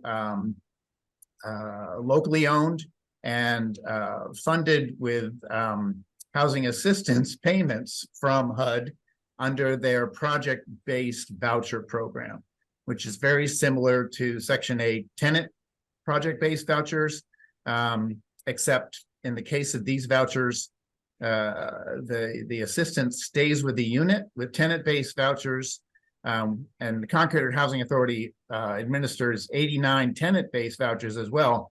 Those vouchers go with the tenant. They can take them wherever they want. Concord administers 89 of them, that they are not on the subsidized housing index. The project-based voucher units are. The origin of this idea for this proposal is that housing authorities under federal rules that administer Section 8 vouchers are allowed to convert 20 to 30% of those units, of those vouchers, and apply them and attach them to project-based vouchers. So instead of having these vouchers going all around the country, which most of our vouchers do, these vouchers stay in Concord and can be listed on the subsidized housing index. So we're attempting to do that with some of the 89 vouchers that we administer. We're starting off with 6. We could do up to 26 eventually, but we're starting small to learn how to do it. We're currently applying, trying to get one of these vouchers on our condominium we own at Riverbend Condominiums at 78 Forest Ridge. And we're learning how to do that with that project.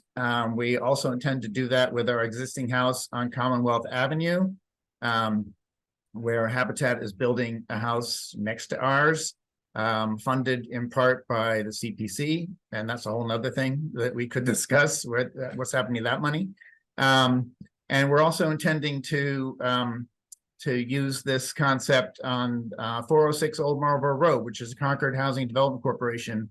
That's the part of the Assabet Bluff projects, the existing two-family house there, that would go to the housing under one of the plans. They would go to the Housing Authority, and then we would attach 2 project-based vouchers to that unit.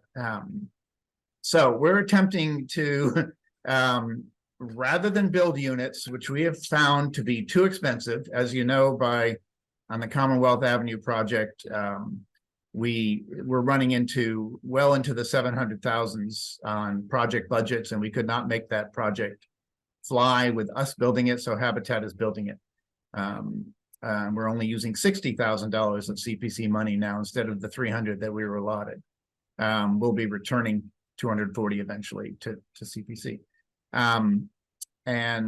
So we're using this concept of buying units and turning them to SHI units rather than building units as a way to increase our rental housing inventory.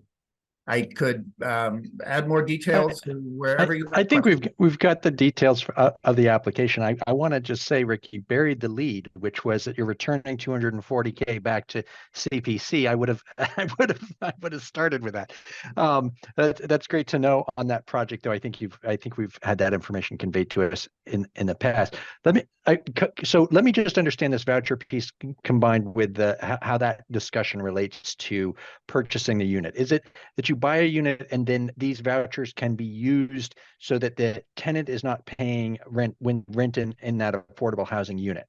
Yeah, so as a rough example of what might happen, we could buy a condominium, a 2-bedroom condominium that there are a couple of 2 bedrooms in Concord right now for rent around $2,700 per month.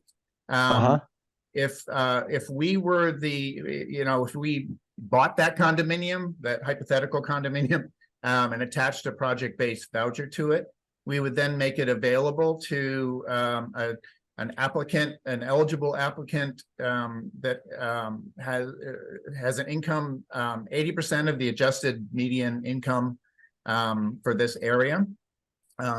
So say they made $80,000 per year, they would pay 30% of that to rent rather than the $2,700.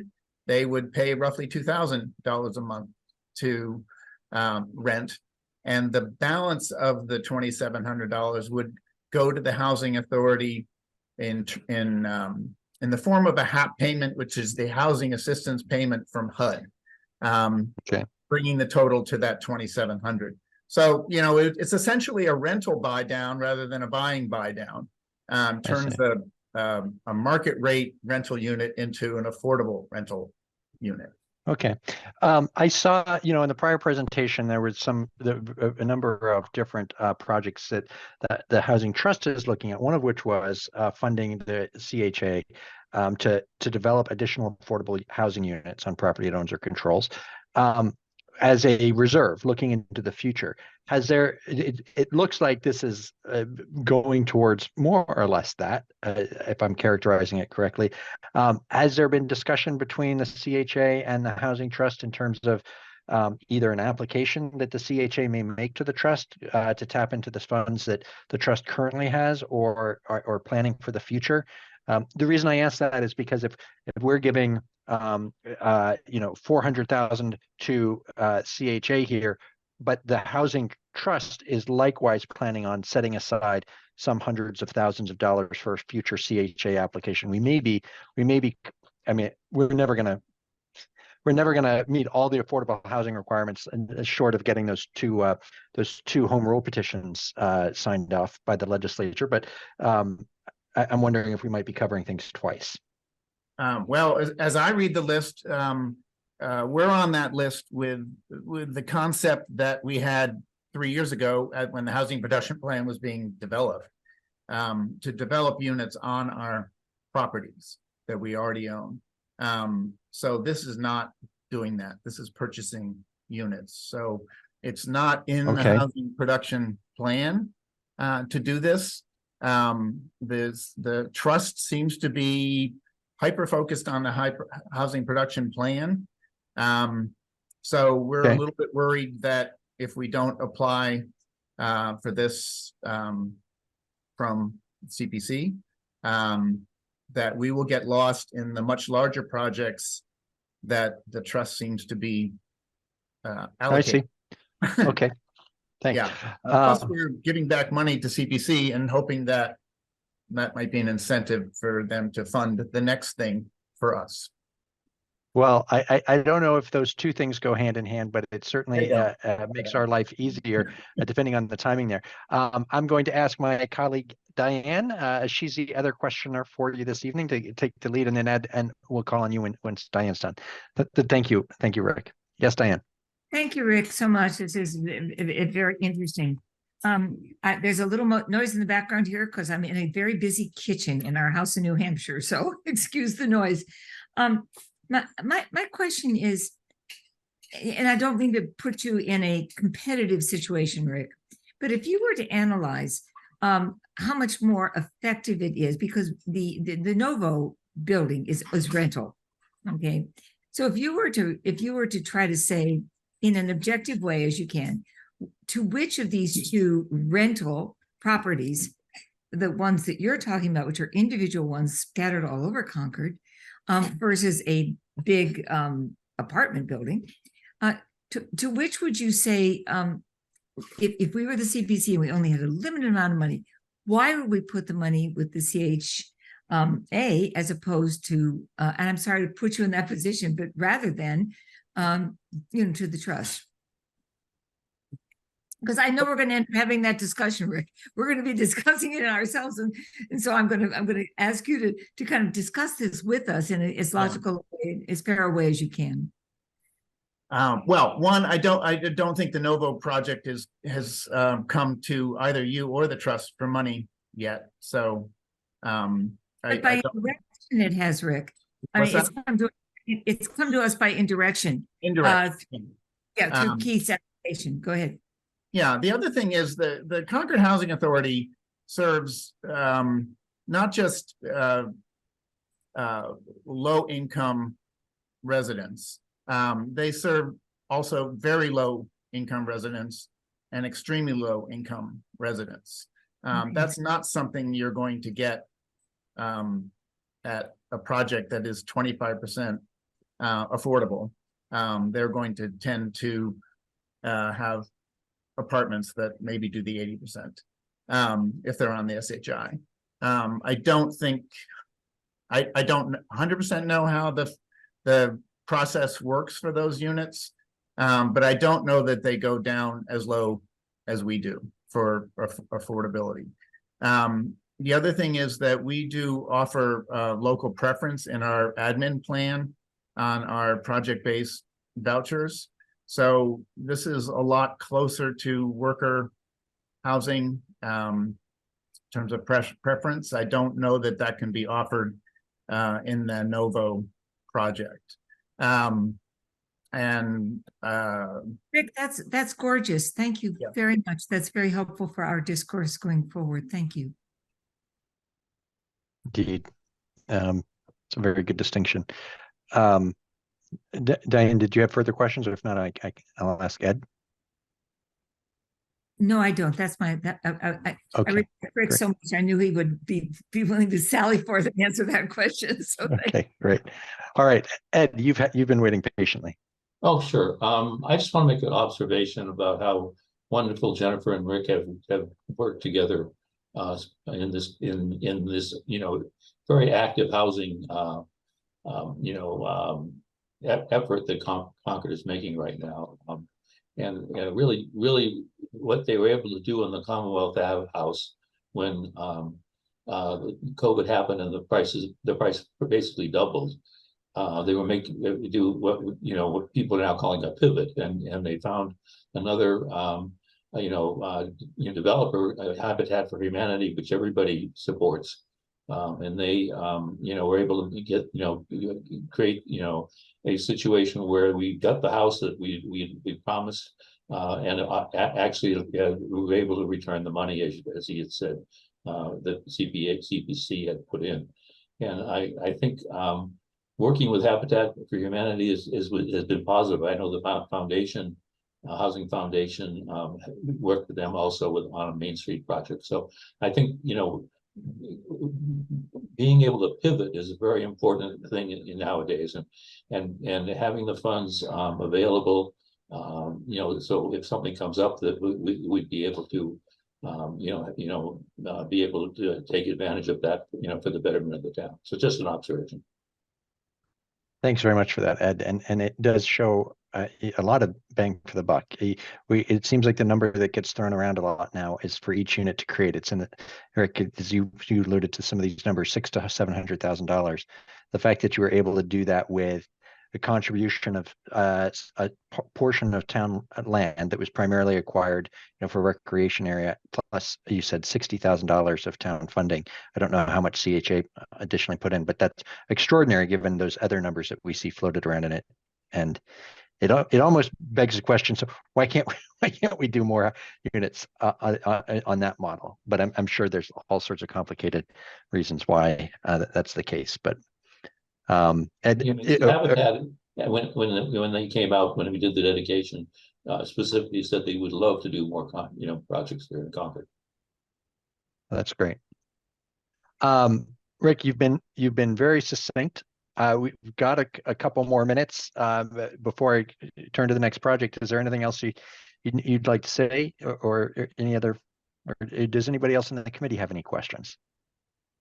I could answer your last question. The reason it's hard to do more projects like Commonwealth Avenue is it's hard to find free land. Free land.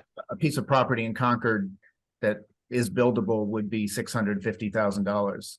So there's your, Habitat could then build a house, but you would have to provide them with the $650,000 piece of property. I see. So right. Okay. Well, thank you very much for the information and for the application, Rick. We appreciate that. It was very informative. I think with that, that brings us to our, I believe, if I'm sorry, 1 second. Is it our final application for 51? Which street is that? The 51 Walden. Thank you, 51 Walden. Diane, I've been trying to memorize all the street names in town, so and I don't know a single street name, so that I knew it is really impressive. Yeah, there we go. I'll take all right. Okay. So I believe, is that you, Carol Wayland, who's presenting on that? I just want to make clear I'm disqualified from this one because my wife. Thank you very much. Thank you very much, John. I appreciate you pointing that out. All right. So now for the applicant for 51 Walden, please. You've got the floor.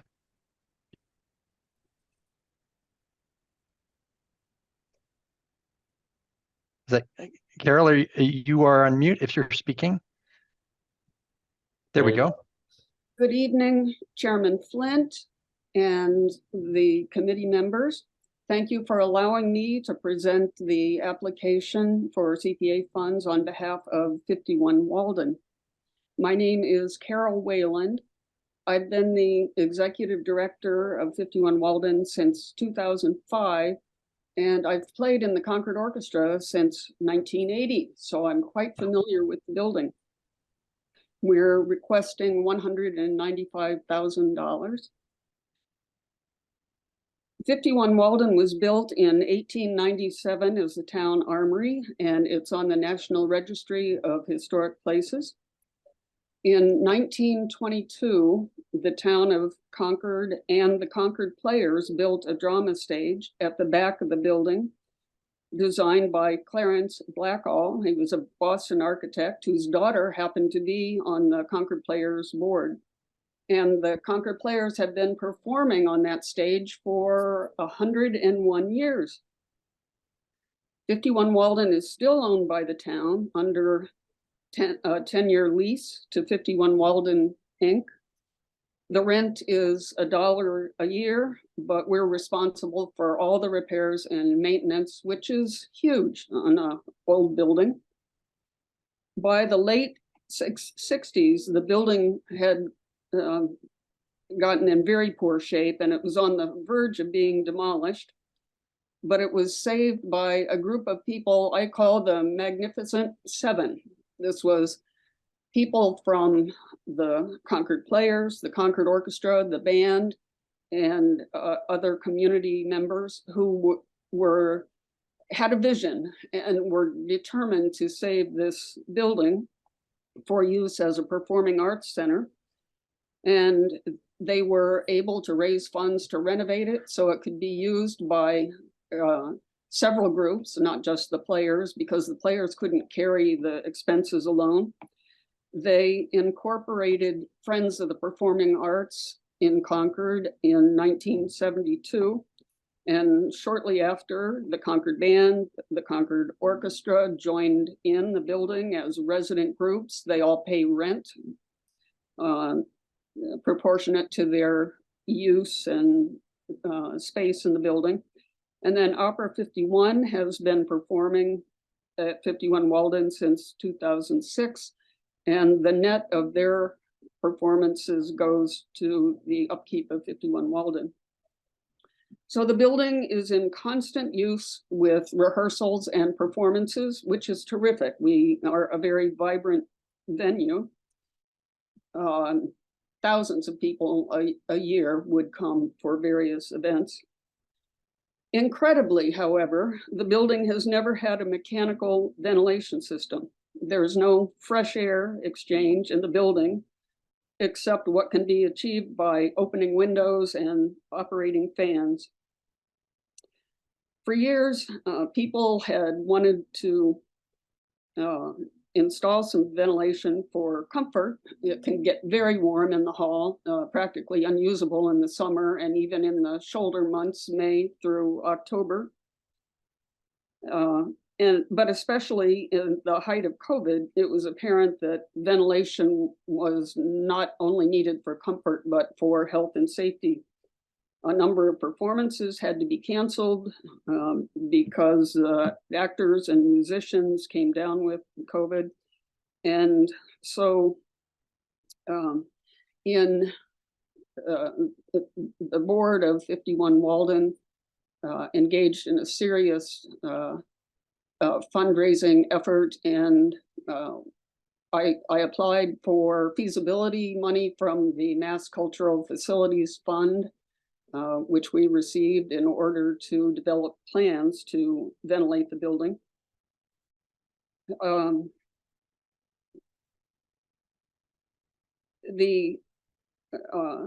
Well, in addition to maintaining this historic building, there's a lot to preserve inside. The basement has an enormous stash of costumes that are irreplaceable. They're owned by the Concord Players. There are musical instruments in the basement, including xylophones and timpani, and even a wind machine built by the Concord Band. There's a Steinway on the main floor, tucked in a closet. So all of these items are vulnerable, and it would be much better to have a real mechanical ventilation system. As you can imagine, it's very challenging to install ductwork in the basement of a building that's already crowded with properties and costumes. So it's been quite a challenge, and it's been very expensive and involved almost a choreography of moving things out of the way and installing ductwork and then moving things back. We're in that process now, but it will be probably next summer before the project is finished. We are installing air conditioning as well, because with the ventilation system, it made sense to do that at this time. But equipment has been on back order. As you can imagine, many older buildings are trying to catch up with ventilation and face the same problems that we do. And after the outdoor equipment, air conditioning compressors are installed, we need to build a fence around them for the path on between 51 Walden and the bank. So we are, of course, in the historic preservation category as a just a very charming, unique building that all of the participants, the musicians and actors who love to come here, as well as the audiences, being right in the middle of town. It's quite an attraction and a cultural feature. Yep. So that is the ventilation project. We have two other major concerns here.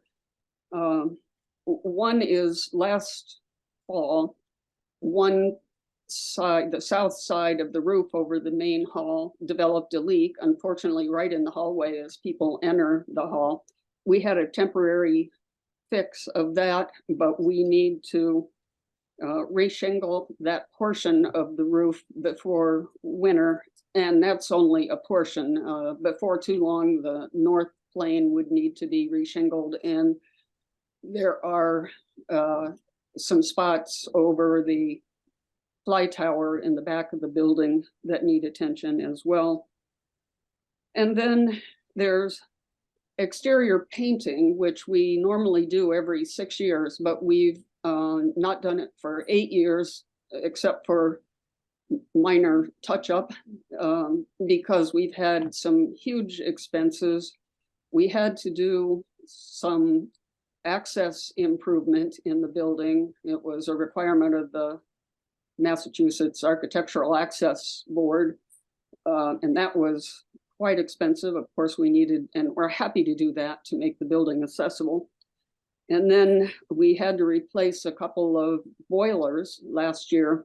So for that reason, we have put off the painting, but it needs to be done. If you were here on the site visit, you would have noticed a lot of shingles with paint peeling and missing, and so that's necessary again to preserve the building.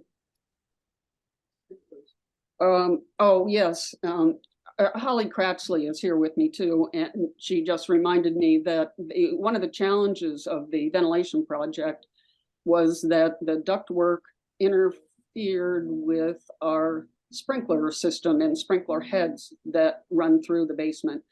So they've had to be rerouted to make sure that the sprinklers have enough clearance around. One of the many challenges, again, of shoehorning a ventilation system into an old building. We did receive a $130,000 grant from the Massachusetts Cultural Facilities Fund. And then we have $150,000 to put towards these projects as a result of a capital campaign a couple of years ago and other fundraising events. But we're short. And so we're asking the CPA for CPA funds from the community to assist in preserving this really important cultural treasure. Are there any questions? Yeah, thank you for that summary, Carol. Our applicants or our committee members who are assigned to this one are Nancy and I believe Sue Felshen, who's not with us tonight, but Nancy is. Nancy, sometimes you have an interest in historic preservation projects. Sometimes I do. Sometimes I do. I don't envy you the complexity of this project. I will say that right off the bat. But I had a couple of major questions, I think, and I'm sure you've thought about this, but if you could explain it a little more to us. The basement is indeed unique in what it contains. And I understand the value of things that are down there, but I also kept thinking about fire egress and fire. I know you have a sprinkler system, but is that new, or was that? Oh no, that's been there since, well, a while. Plans are from the 70s when the building was renovated, and we're inspected twice a year, all the time, by the building inspector and Dave Nichols at the fire department. And the fire department. And I'm the only one that worries about the whole place going up in smoke down there. Well, it is an old wooden building, and yes, that's everyone's concern. And it's it's a sprinkler system, right? Yes. A wet system. Yes. Okay. Okay. It was a little overwhelming to see how much you have down there. I mean, it was pretty interesting and amazing. The second question I really had, I think the budget for painting was something in the 20s, $25,000. And how confident are you in that estimate? for the exterior painting of the entire building, right? I did submit a revised figure of, I think it was 26, 500. Although if we need to pay the contractor prevailing wage, which I'm not certain about, if we are, then it's $41,000. Yeah, that's getting more to the area that I might have guessed, but I wouldn't be surprised if it ended up being even more than that. I don't know. People around the table here today are probably more familiar with current estimates, but I know that's a very complicated building. It was noted during the site visit that it's probably inevitable that when you go to paint it and prep it and paint it, that the prepping will reveal some other issues like shingles or wood rot or whatnot. Yes, thank you. This company that I got the estimate from has painted the building at least 2 times before, and they spend days scraping and painting and minor carpentry. So they do a very good job. It's just we let it go for too long now. Okay, I'm still concerned about the cost of the painting, but I don't know how to resolve that. I guess the bidding process will get to that.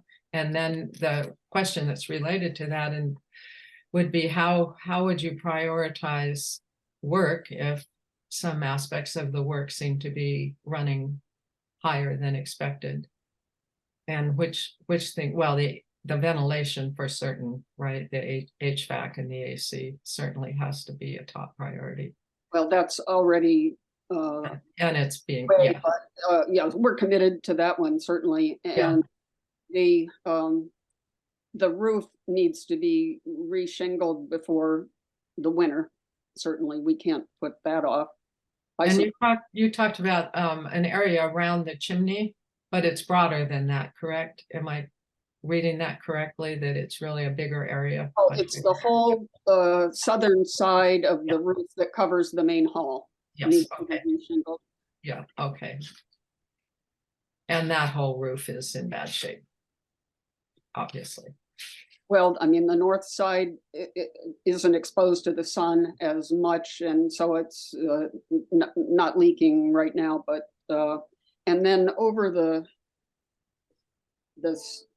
fly tower, it's actually the thrust. So oh, okay. It's probably the drama stage is attached to the building. Okay. It may be it's that's the voice of Susan Tucker, who is also a board member and longtime member of the Concord Players. And she said where there's another leak is where the thrust of the stage is joined to the main hall. Okay, thank you. Thank you, Nancy. We've just got a couple of minutes left. I had a couple Nancy, did you have any other questions? No, okay. I'm trying to master the information in front of me. So. Okay, all right. Carol, I've got just a few questions. So whenever we look at one of a historic restoration project, we look at what elements are eligible under the CPA, because they need to be is essentially extraordinary restoration and not ordinary maintenance, and they need to meet the Secretary of Interior Interior standards for historic restoration. And not Nancy, really restoration, rehabilitation. Rehabilitation. Thank you. Please keep me on the straight and narrow. This is not my area, but have in putting together this application, have you looked at whether the various elements here meet those requirements and standards? Yes, I have reviewed those. Okay, and so one of the things that we would, I mean, we'll be doing that review as well. But so I guess the HVAC equipment being new to the structure, I guess that, Nancy, I'm a little unclear on how that fits in, because it's, in addition, it's helping to preserve, I guess, the structure, it's just something like that. Is there a interior standard for that, a secretary standard for that? I have a comment on that. Several years ago, we got some CPA money for an historic structures report. It's Yes. very thorough. And, described the building and everything. And at the end, there was a checklist of things that were important to take care of in this historic building. And one of them was checking every year on the HVAC system to make sure that it was operating correctly. Well, we have heat, but we don't even have a ventilation system at all. So if it's important to make sure that it is maintained, that assumes you have one, and we don't. So for that reason, it's assumed that the building would have fresh air ventilation. And it also adding to that is some of the questions along the lines of what Nancy had on the painting. That's a big building. The last house I painted was a long time ago, and it cost about what you're quoting here, and it was vastly much smaller than 51 Walden. And I'm wondering, I would assume that there would be if something's being done to the secretary's standards for not restoration, Nancy, for rehabilitation, that's a particularly specialized paint job. So is the painter, do you know if the painters would be engaged on the basis that it needs to meet that standard? They've been who we've used for several times, and I think they're well aware of the standard it needs to meet. Well, I guess there's the standard of quality which you might want as the caretaker of the property, but now that if we're looking to fund it and it meet the standards that we've got to fund, I'm wondering if it's been that has been looked at in particular.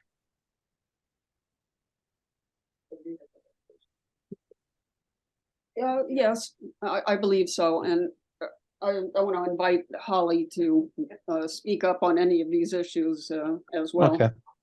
I guess if there's supporting evidence of that, for example, the quote from the painter that describes the standards to which they'd be painting or things like that, that would be helpful. My last question is, we've got to determine whether CPA funds can be used as essentially reimbursement for expenses that have already been incurred. That this is something that's relatively, it's a matter of first impression for me.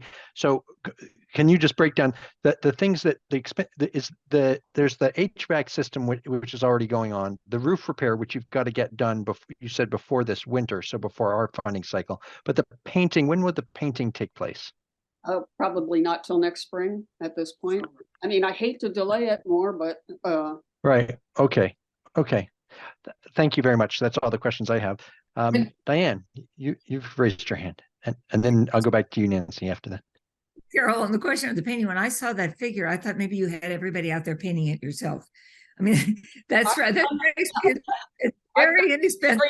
Painting quite a bit myself, spot repairs, and actually this painter that we got the quote from 2 or 3 years ago, we asked him just to do the front of the building because we knew we couldn't afford the whole thing, but it was looking disgraceful from the street. So he did that, and that is held up pretty well, but it's the sides of the building that are pretty rough right now. Thank you so much. Nancy. Do you have an actual cost estimate from the painter that might describe his methods as well? The last contract we had with him did describe the scraping and the prep and the priming and all that, and I've been very pleased with him in the past. I can't put that out right now, I'm sorry, but it is with some detail on that. That would be good to see, but it's not for this. But it's not for this paint job, right? It's for another paint. I haven't contracted with him yet. I just asked him for an estimate. And then again, always with government contracting, you may or may not get him. So right. Well, that's, you know, so specifying what needs to go into that contract, that might be important to know more detail. Yeah, noted. Thank you. Eve, you've got your hand up. You're on mute. Eve, you're on mute. God, you hate that, don't you? I'm sorry. Chiming in late, I just have a question about the budget, which is like maybe the 6th page or 7th page of your application here. You're listing under your expenses 381 for the LC Anderson contract for the HVAC. And I noticed that the contract was signed in February of this year. Presumably you had money in reserves to cover that contract before you contracted with them, because clearly the fundraising and the Mass Cultural Facilities Fund grants don't cover that contract that you signed in February. So I'm wondering if there's a piece of this that's missing under revenue that was supposed to go to those cover those expenses and then maybe got taken away by that boiler that you had to replace or something like that, if that's what happened. Because right now with the documentation in the application, it kind of looks like you signed a contract that you couldn't cover. Well, we do have a line of credit secured with Cambridge Trust. And we did want to keep some money in reserves, didn't want to keep all of our, put all of our fundraising towards this project. And if it comes to it, we'd have to take out a loan. Okay, and then thank you for clarifying. The second question I had was, did LC Anderson give you a percent completion number already that you've already paid them for that? Because then about half of the entire contract, but that 381 doesn't include the $10,000 for the concrete pad and the extra for painting and for the exterior carpentry and for the fence. So I saw your email. You had that email that you included that you're probably pretty shocked about that stuff not being included in the original contract. I totally get that. It's just that under the expenses, if the 381, if half of it's already paid for, then it's probably no longer should be in the expense column. Is that right? Burton, maybe you can weigh in. No, I'm not a numbers person. No. Because it's no longer an expense. It's been covered already. We paid $151,000 in March to buy the equipment. They hadn't started the project yet, but the longer things were delayed, the price was subject to being, inflation, of course. And so we wanted to secure that and did. So we paid that. And then about a month ago, they asked for another $39,000 so that we would have paid about half of the total by that time. Okay, thank you. That answers my question. Thank you very much. Okay. Sue, thank you for joining us. You're a trooper coming straight from the planning board to this committee. Your timing is impeccable because we've just finished with our last applicant's presentation. I say that, Carol, I don't mean to cut you off. I'm just sensitive to the time we're there. So did anybody else have any further questions for Carol? And if not, we can move on to our other agenda items. Okay. Not hearing anybody. Carol, thank you, and Holly as well. Thank you very much for your application and for the additional information. I think again, there were a couple of requests for some supplemental information on the scope of that painting quote, and if there was anything with respect to the standards of work, how that aligns with the requirements of what we can fund into the CPA. That would be very, very helpful. Okay. I'll do that. Thanks so much, Carol. All right, with that, we have a couple of agenda items, which I think we can be pretty brief with. And one of which is the Old Manse Exterior Preservation Project. Not all that different from 51 Walden in terms of what we funded. We've got a project closeout. So Anne, do you want to walk us through that closeout? Sure, let me see if I can bring it up.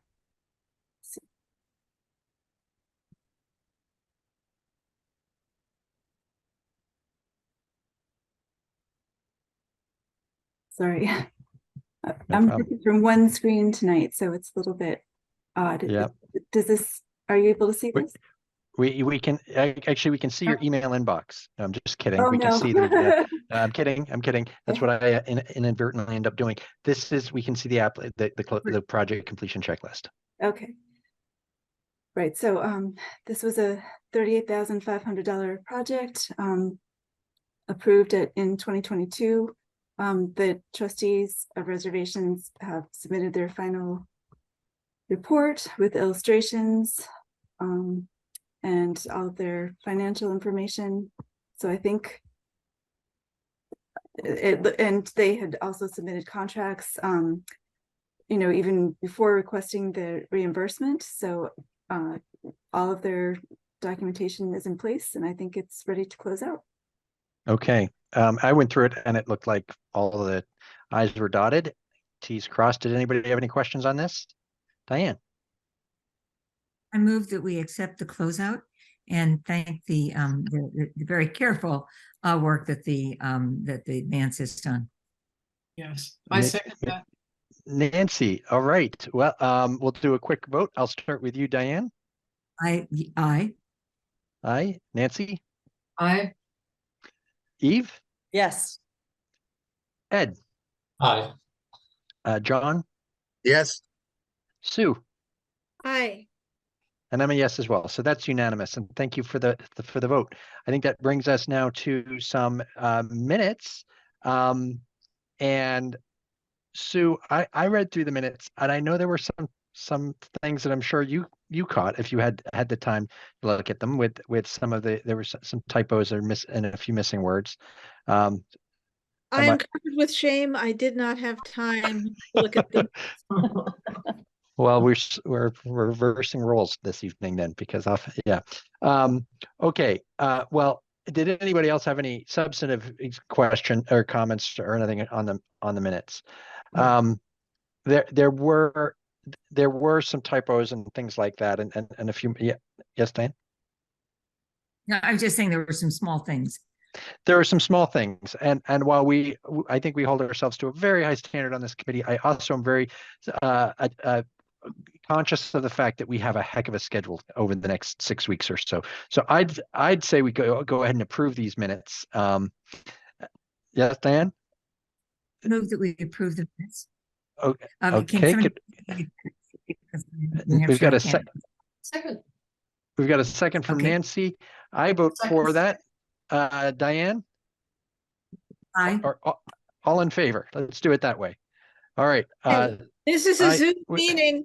A Zoom meeting, you're required by open meeting law to take a roll call. Oh boy. Okay. Well, thank you for keeping us on the right side of the law. Okay. So Nancy, you were an aye. I was an aye. Diane? Aye. Aye. Eve? Yes. Ed? Aye. John? Yes. And Sue? I had to be persnickety about something. Well, I certainly don't want to go to the slammer by missing the voting requirements on some meeting minutes. So I appreciate that. Next thing. Let's ask Sue if we need to vote to adjourn.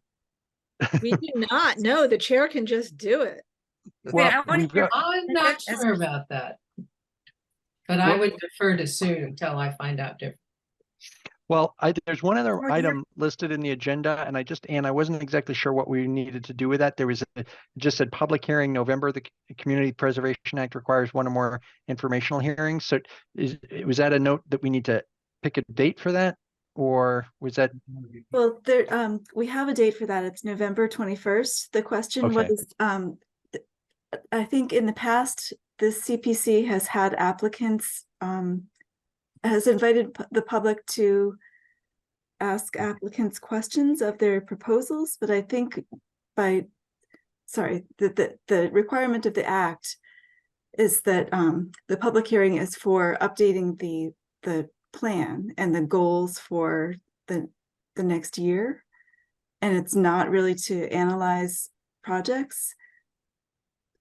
So I just wanted to make sure that you all knew that. And I mean, I don't think we had a public hearing last year, but my understanding is that in previous years, that the public hearing was geared at like a review of the applications, where that isn't really what the intent is in the Community Preservation Act, if that makes any sense. So, Okay. Oh, sorry. Oh, I was just going to say, so you're saying the hearing that we have scheduled for November 21st is supposed to be focused on updating our plan and not on the applications. Gotcha. Yes, that was my. That's right. Okay, I mean, I guess my quibble with that would be why would we take our time in November when we're otherwise so busy meetings, week after week, to have a review of plan when we could do that at some time when we're a little less pressed, like following town meeting, or even. Okay, let's do that. We could reschedule the public hearing for some other time. That would be my suggestion. Is there? But are you? Then are we clear that we don't need to have a public hearing on the applications? That I would think. Okay, and the public. Go ahead. So, but we would have a public hearing, of course, with our preview of the town meeting warrant article in the spring. Okay, John, you've got your hand up. You might, I think. I was just going to give a little bit of history because we kind of bounced around this a year ago. We had always had a public hearing with the applicants present over the many years that I was on the committee. Last year, I think we decided we didn't need to do that. And now we discover, at least it's new to me, that you actually have it to review your plan. So it seems to me we have pretty clear choice. We can do what we want. Just the history always had the applicants come, and I would have to say very few people showed up to question the applicants. Okay. Well, that's a very helpful history. Diane. I believe we didn't do it for 2 years, John. Okay. Is my recollection, but I could be wrong. Well, I would suggest that we punt. We've got so much to work through this year with 19 applications. I hope people didn't feel that I was steamrolling things this evening, but I did want to keep us. I'm especially aware of folks that get up early in the morning to go to work. So I wanted to keep things moving, but with that same focus, I'd be perfectly happy to not have that public hearing. Yeah. All right. So Anne, I don't think you need a vote to say no hearing. Linda Escobedo, who's been with us throughout the meeting and just here. Yeah. She's still awake too. Look, she's come off mute. There we go, Linda. Yeah, of course I can. I don't know if you can see me or not. We can. Thank you. Okay. So I have a slightly different recollection of what we've done in the past, and that is I do believe that there is a statutory requirement that we have a public hearing on the plan itself every so many years. And what I'm not remembering right now is so many years, but there is a requirement that we should be meeting on that score. Whether or not it's taken a different route in some interim times here, that's another issue, but so that's good to know, Linda. I appreciate that sort of institutional knowledge. I think that what we could do is look at whether we can meet that requirement if we have the hearing in the springtime when things are a little bit, we've got a little bit more open air. And I tell you what, let's you and I connect and figure out what how many years it's been since we had a public hearing on the plan and what the requirement is, and then we can come back to the committee if we need to keep that public hearing in November, hopefully not, or otherwise go ahead and start planning it for it in the springtime. And if you're still giving me an opportunity to comment, or did you just want me to comment on that one issue? No, you're always welcome. So yeah. I really look forward to the conversation that's going to be ensue on all of these projects. For example, as I'm listening to and some of the issues you already addressed on your site visit, obviously, and you were good about saying we don't need to repeat that information and so forth. But, items like, what is the role of the Friends of the Kennedy Pond? In all of this, I didn't hear that question today, but, so I look forward to future discussion. That's my point. As do we. Thank you. As always, incredible work. Yeah. That you do. Yes, Diane. Yeah, and I think Linda makes a particularly prescient point, because if we remember the last time, there were questions about who owns the pond, the ownership of the pond, any number of varieties of questions that I think still need to be clarified. I'm sure that will happen as we move along, but thank you, Linda. And I happen to know the answers to that question. It's still owned by the Kennedy family, but it's in tax title, meaning they haven't paid the taxes for a very long time, but the town hasn't seized it because of the liability issues associated with the dam. That clarifies things. Thank you for that Yeah. insight. And let's hear from Harry while he's here, because I'd love to hear his point of view. We're joined, Mr. Perry. Do you have any comments or questions? We're just wrapping up, but I see you've joined us. Thank you very much. I really apologize for being late. I was running a family Zoom session that went much too long. I was told, and I have the agenda for tonight's meeting, if I have the right meeting, that 51 Walton was going to be on your agenda. And that's correct, and we discussed that. Yep. I have been a fan of 51 Walden for quite a while. My wife and I took away some invasives that were growing up on the east side of the building a couple of years ago. And when Cynthia and I were leaving recently, I noticed there was some Rosa rugosa that was crawling up the highest fire escape on the east end of the building, and I went over with Isabel a week ago and took that off the staircase. But we're going to go back. Isabel Bailey and I are going to go back Friday morning and clean up the base of that, just to make it safer to get out the fire escapes. In doing that work, I noticed that the fire escape steps were quite rotten, and I made some comments to Carol Whalen, and she said, well, we are appearing before the CPC, and maybe you would come in and support us. So that's what I'm doing very, very, very late, and I apologize for coming in so late. But the 51 Walden is a jewel for our town. It's town owned. It's so many people use it, the different organizations, that I hope that you will look in favor on their application. Diane. Yes, hi, Ned. Thank you so much. I hope you'll write a letter. It doesn't have to be long, but a brief letter that supports that, because every letter that supports the project is something to which we pay attention. So thank you very much. So the application, would I find that online so I can actually? You can send a letter to at the CPC, and that's a lovely thing to do, Ned, and thank you so much. Okay, well, I'll try. Is there a deadline for putting those in within the next 2 days, or? No, we've got to go through all the applications first, and then okay. You've probably got a good month. And go online, look up the Community Preservation Committee and look under current meeting documents, and you will find all the applications. And your timing is really actually impeccable this evening, because you've missed the first 9 hours or 2 hours and 21 minutes just in time for when we were taking public comment. So perfectly done. Nancy, you've got your hand up. Is it appropriate to make a motion to adjourn the meeting?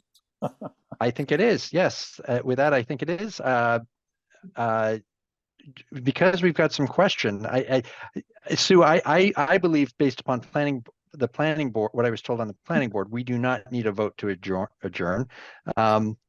But we've got some questions, so we'll figure it out for the next meeting. Meanwhile, let's take a vote. I vote I second that motion. If you're going to be like that, you have to get a second, and you need to take a roll call vote because it's a Zoom meeting, and you've walked yourself into this. I know. Thank you very much. Thank you very much. So, Sue, could you do me the favor and second that? Provide the second. I second.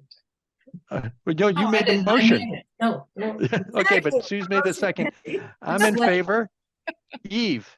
Yes. All right, Diane. Yes, please. Edward. Yes. John. Yes. Nancy. Aye. and Sue. Aye. All right, great. Nice evening. Thanks everybody for their brevity, and we will see you.